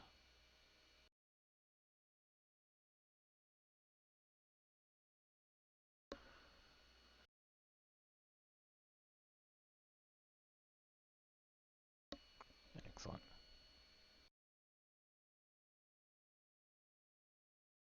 Did it upload it here or the other one? Awesome. Move.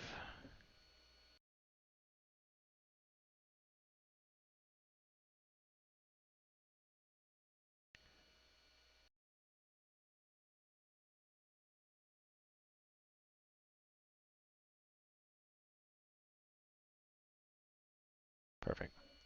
All right, and we need to upload the other files.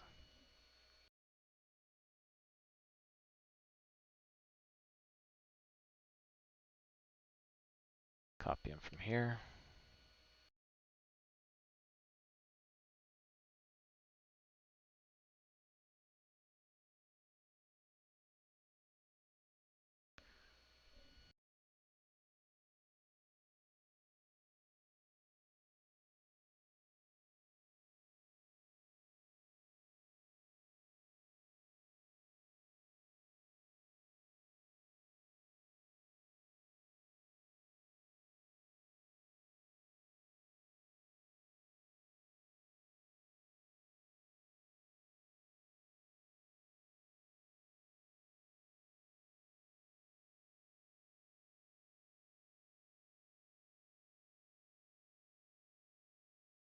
All right, and the last file.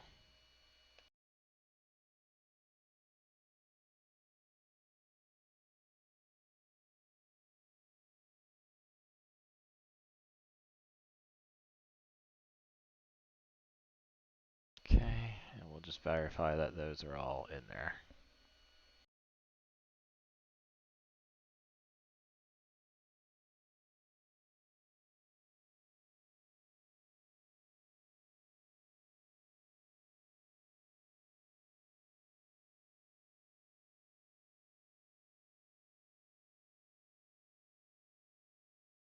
All right, perfect. Looks like everything went good. All right, so now we have our everything set up. Now we're going to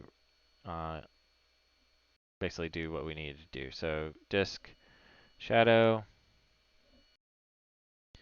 .exe /s, and then we're specifying the file, which is temp and disk shadow.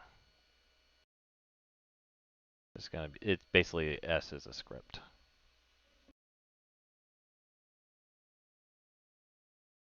So it's doing those things that we wrote in there, and making a shadow copy in this directory here.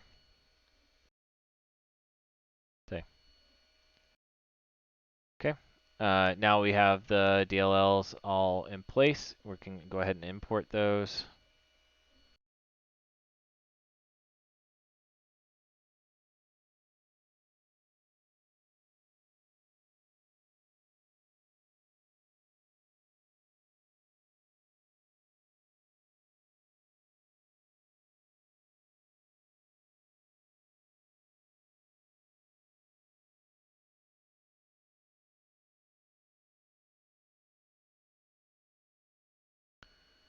We'll do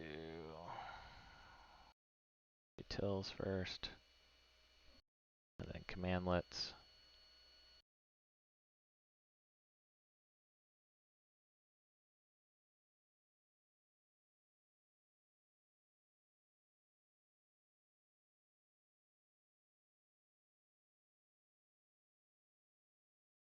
See if this works. Might have to do import module instead of just import. Yep, that's messed up. Import module.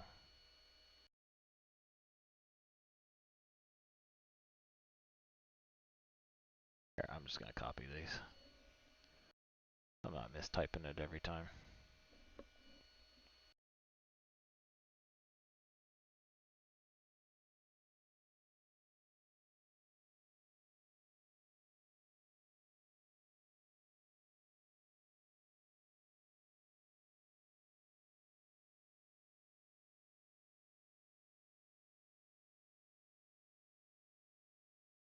Okay, so now we have the DLLs imported. That gives us the functionality that we're looking for.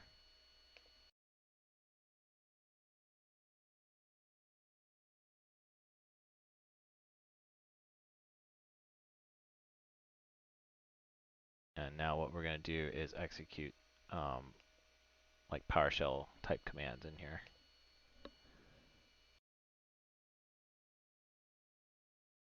Okay, so we're going to do a copy file backup privilege. Again, we're going into that disk shadow mounted directory, which is also basically exact copy of C now. And go into Windows NTS DS and grab the NTS. If you remember, that's what we did earlier from the backup. So this is similar to basically in that aspect.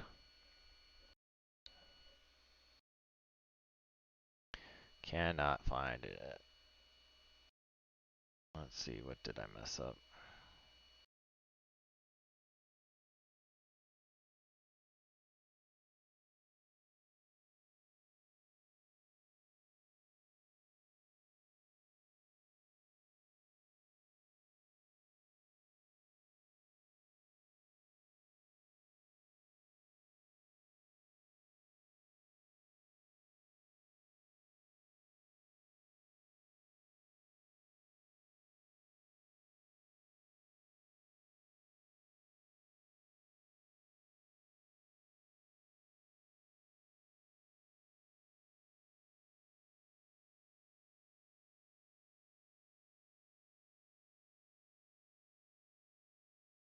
All right. Let's rerun the command above.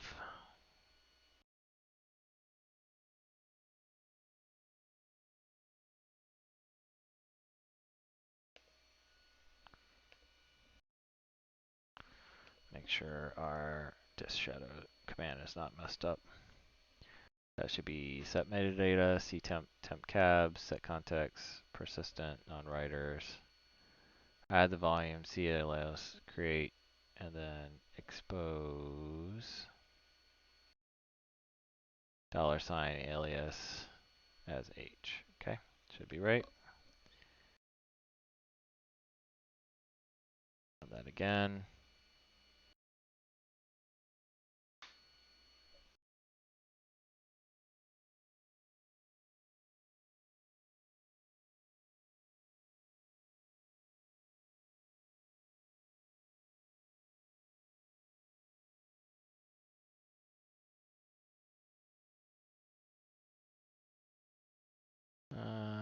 Did that happen before?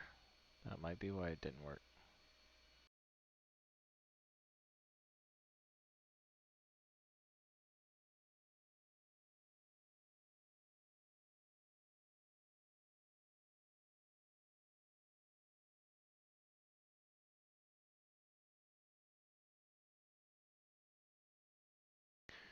Alright, let's see what happens.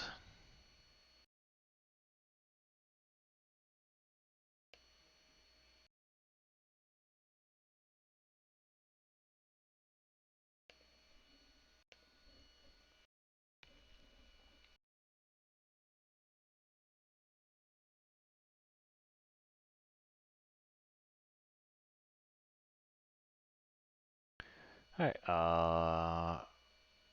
take a break here and come back and figure out what's going on.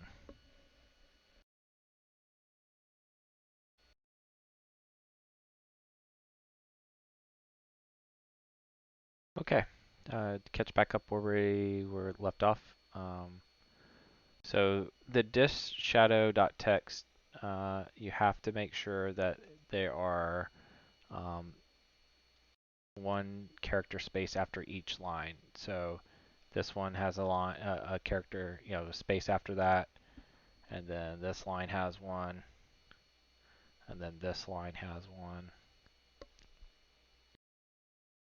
Create has one, and then expose has one. I was missing the expose, and so then when that was running, it was not basically mounting that correctly. So if you have that everything correct, then you still do the same what you did before, the disk shadow /s for the script. You load in that disk shadow script, and you'll see here again it was successful copy and exposed. You import the DLLs. The DLLs have some PowerShell commandlets in them, and that allows you to copy the file system backup privilege from the H drive to your temporary here. And then now we're going to export the registry, the system hive.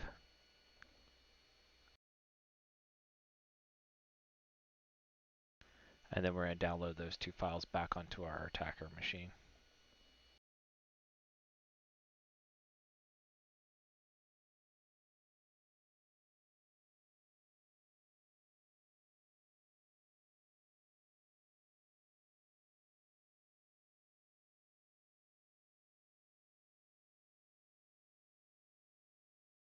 And let's make sure that they show up. Nope. All right, so it's downloading it from system to system. So we need to maybe direct it into the directory we want.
We don't want to exit.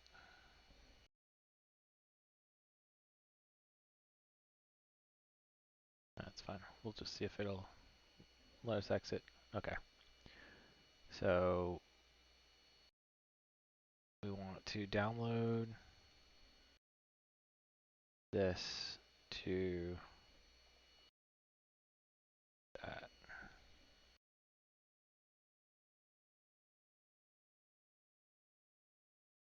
There we go. So now the file should show up over here.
Alright, well that's not working correctly.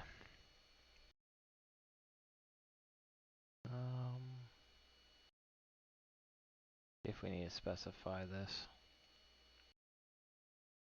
That should be that, and temp.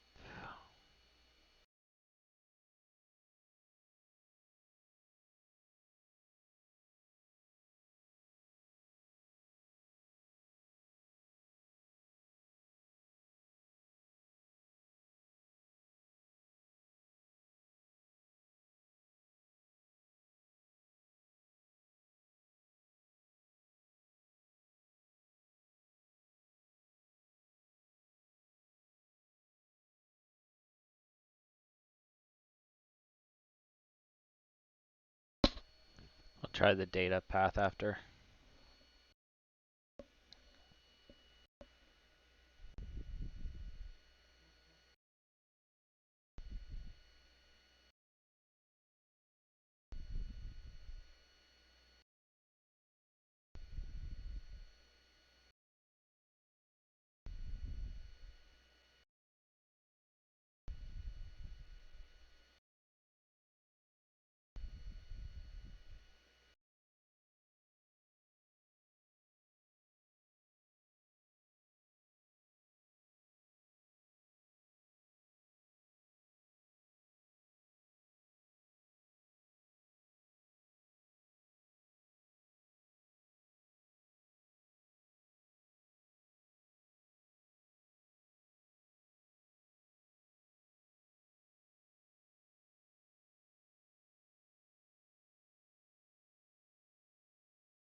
This might take a couple minutes. Let's see if we can spawn another shell and download the other one while we're waiting.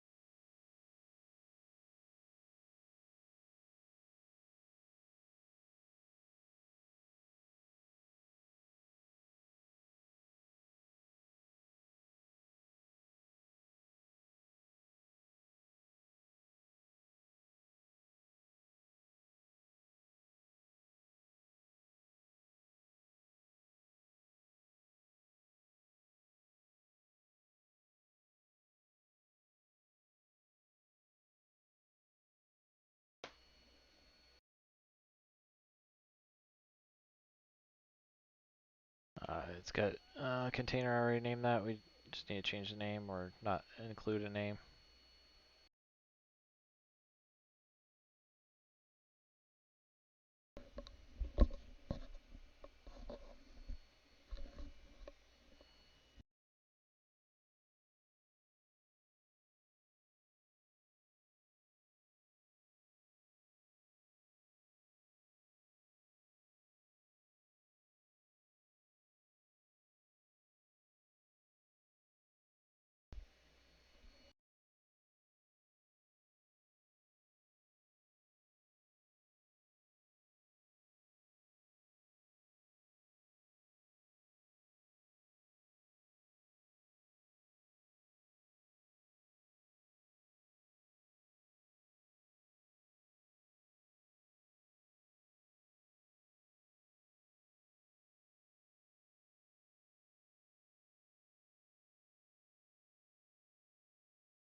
Doesn't Sounds like it's going to connect.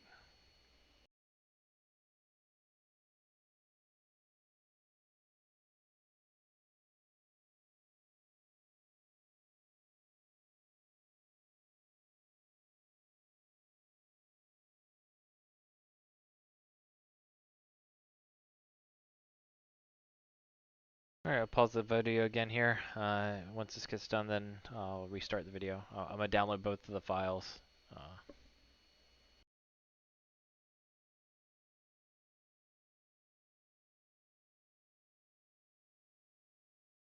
Alright, both files have finally downloaded. It took definitely quite a bit of time from the download, but they're on the system now. So now we have them. Again, similar to what we did before when we had those files from the zip, we're going to do secret stump on this also. So in packet, secret stump, the system will be the system file there, and ntds will be nt and id.dit, and we're just going to go for local.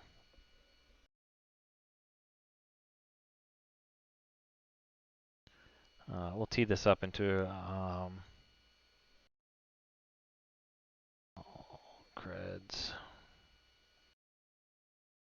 so we can see it, but then also have it somewhere.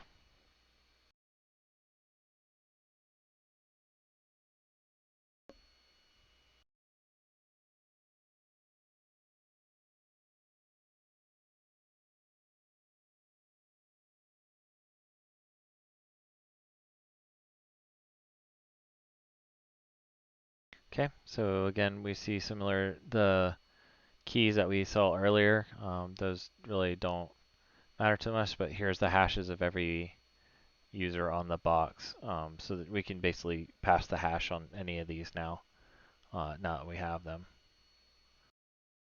So for the flag, we need the root flag, so we're gonna have to use this now.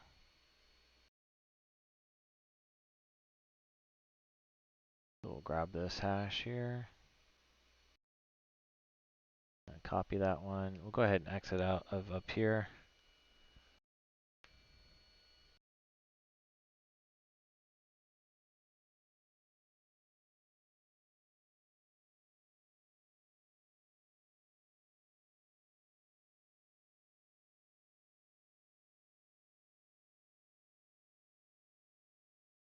Now we're going to be doing dash big H. Again, we're only copying the last half of the hash. Windows at a certain point. So if you don't know about hashes, they're split up. It's NT and then LM. The NT part is no longer used, and you'll notice that they're all ending in basically 404 double E, and that's an indicator that it's the same. And it's the last part that just gets used now.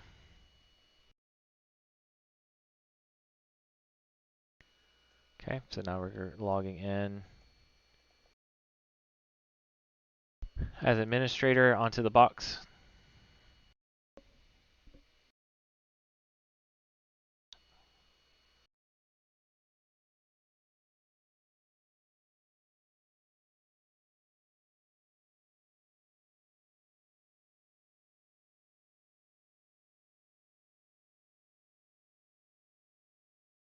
And we're admin. So again, we're looking for the root flag.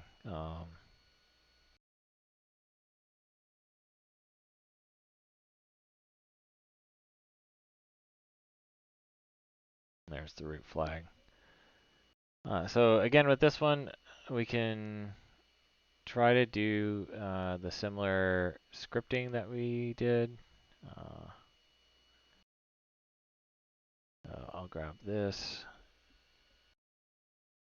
and this is going to be root.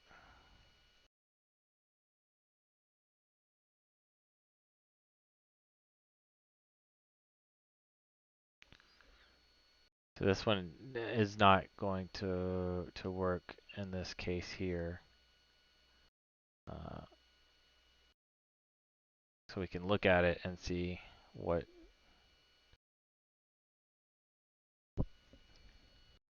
it is. So we do see again there is a password, and if we copy this, what I was trying to do earlier actually works in this one. We'll copy this. We'll go into CyberChef now, and I've already decoded it. But when you input this and you put from hex, that'll get decoded this way. So now we can put the flag in there.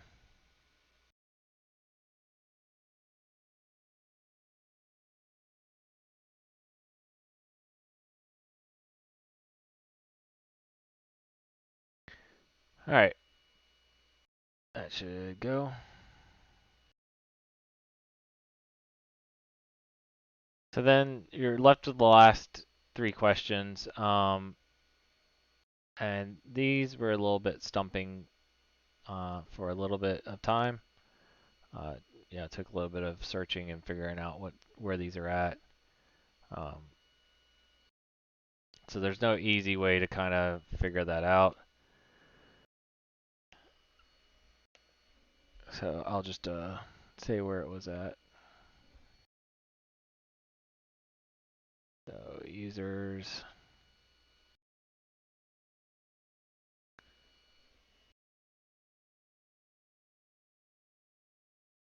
So if we're looking at users, we definitely are used Xander's and Alvitro, but we didn't do anything in T. Williams. So I went into that one, and similar to all the other ones, we did dir, and then so this basically ends up being probably what it is, and so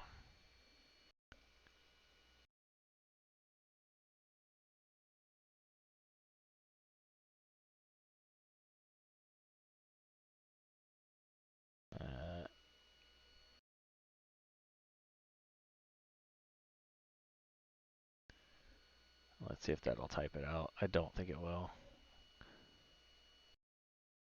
So the trick about this though is that they made it purposely long.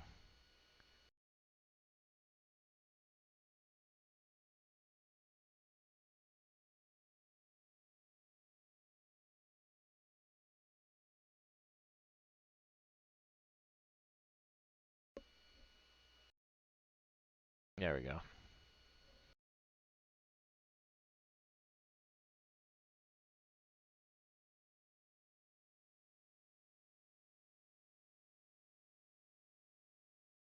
So another fun little one.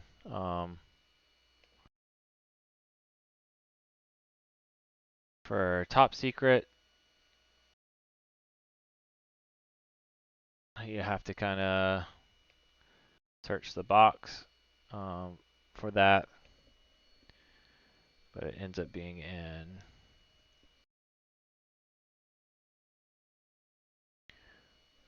program files.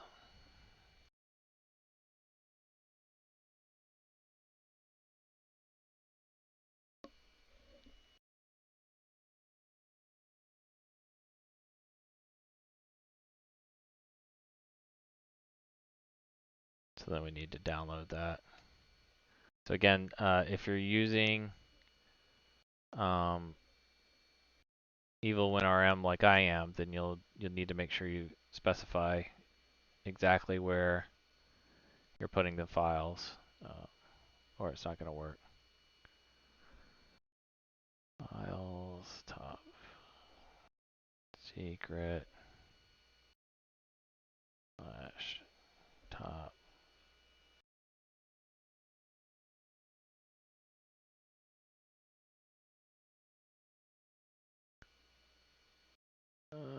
It's not liking something.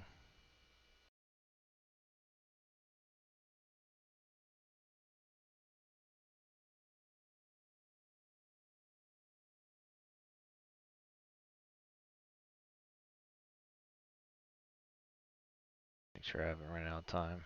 Ooh, we're getting close.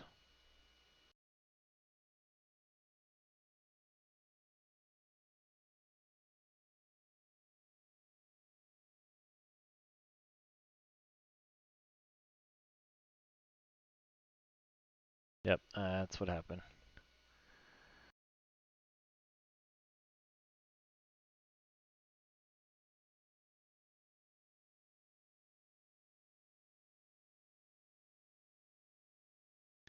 Yeah, like I said, right about that hour mark is when it doesn't want to work anymore.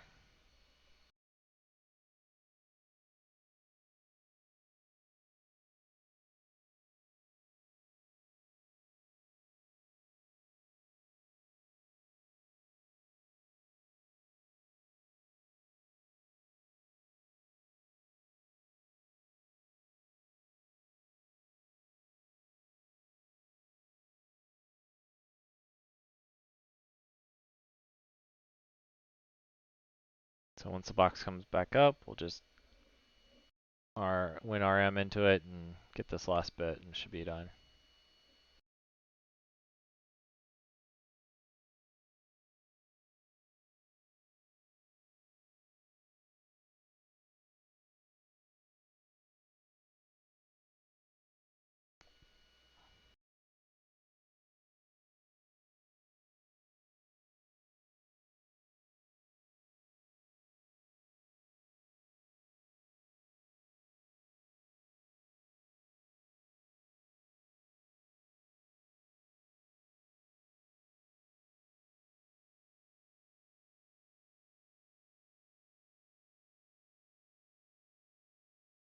Okay, IP address is there. Give it a couple of seconds here.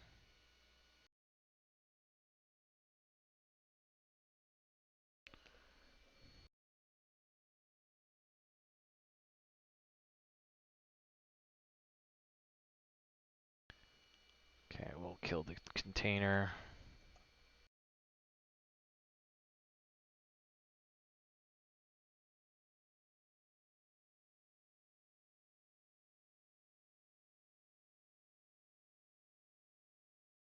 There it goes.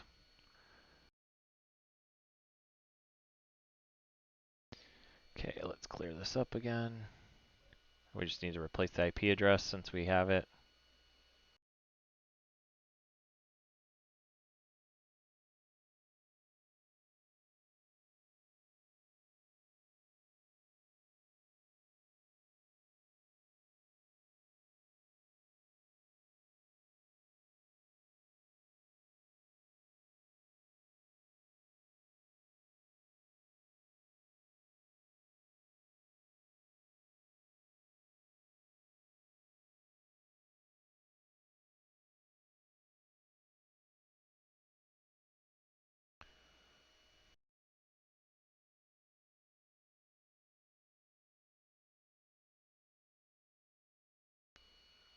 All right.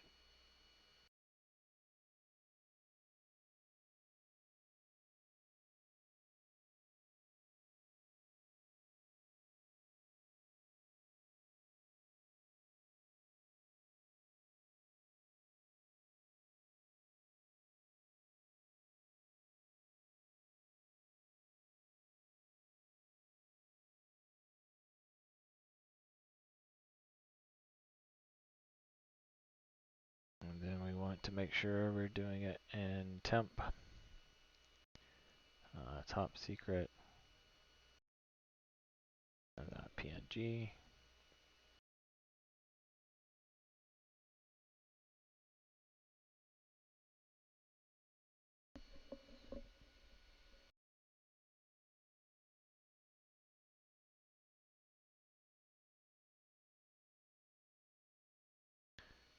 This file's not too big, so hopefully it won't take too long.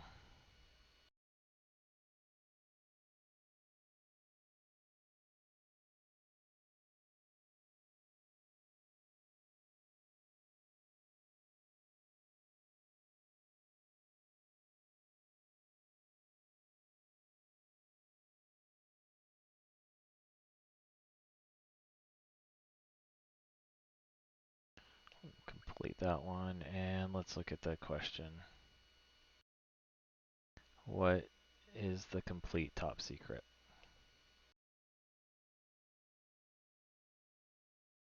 Okay, perfect. So we'll see that the top secret's there.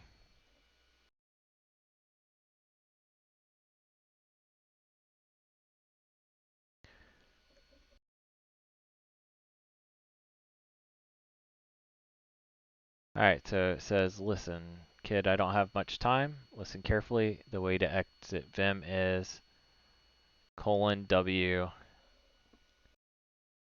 which is right, but it is, you also need the Q for quit. So it is that and WQ.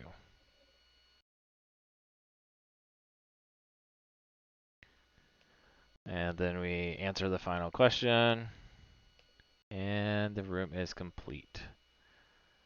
So hopefully you learned a lot. Again, there's little nuances in this room that will definitely hold you up.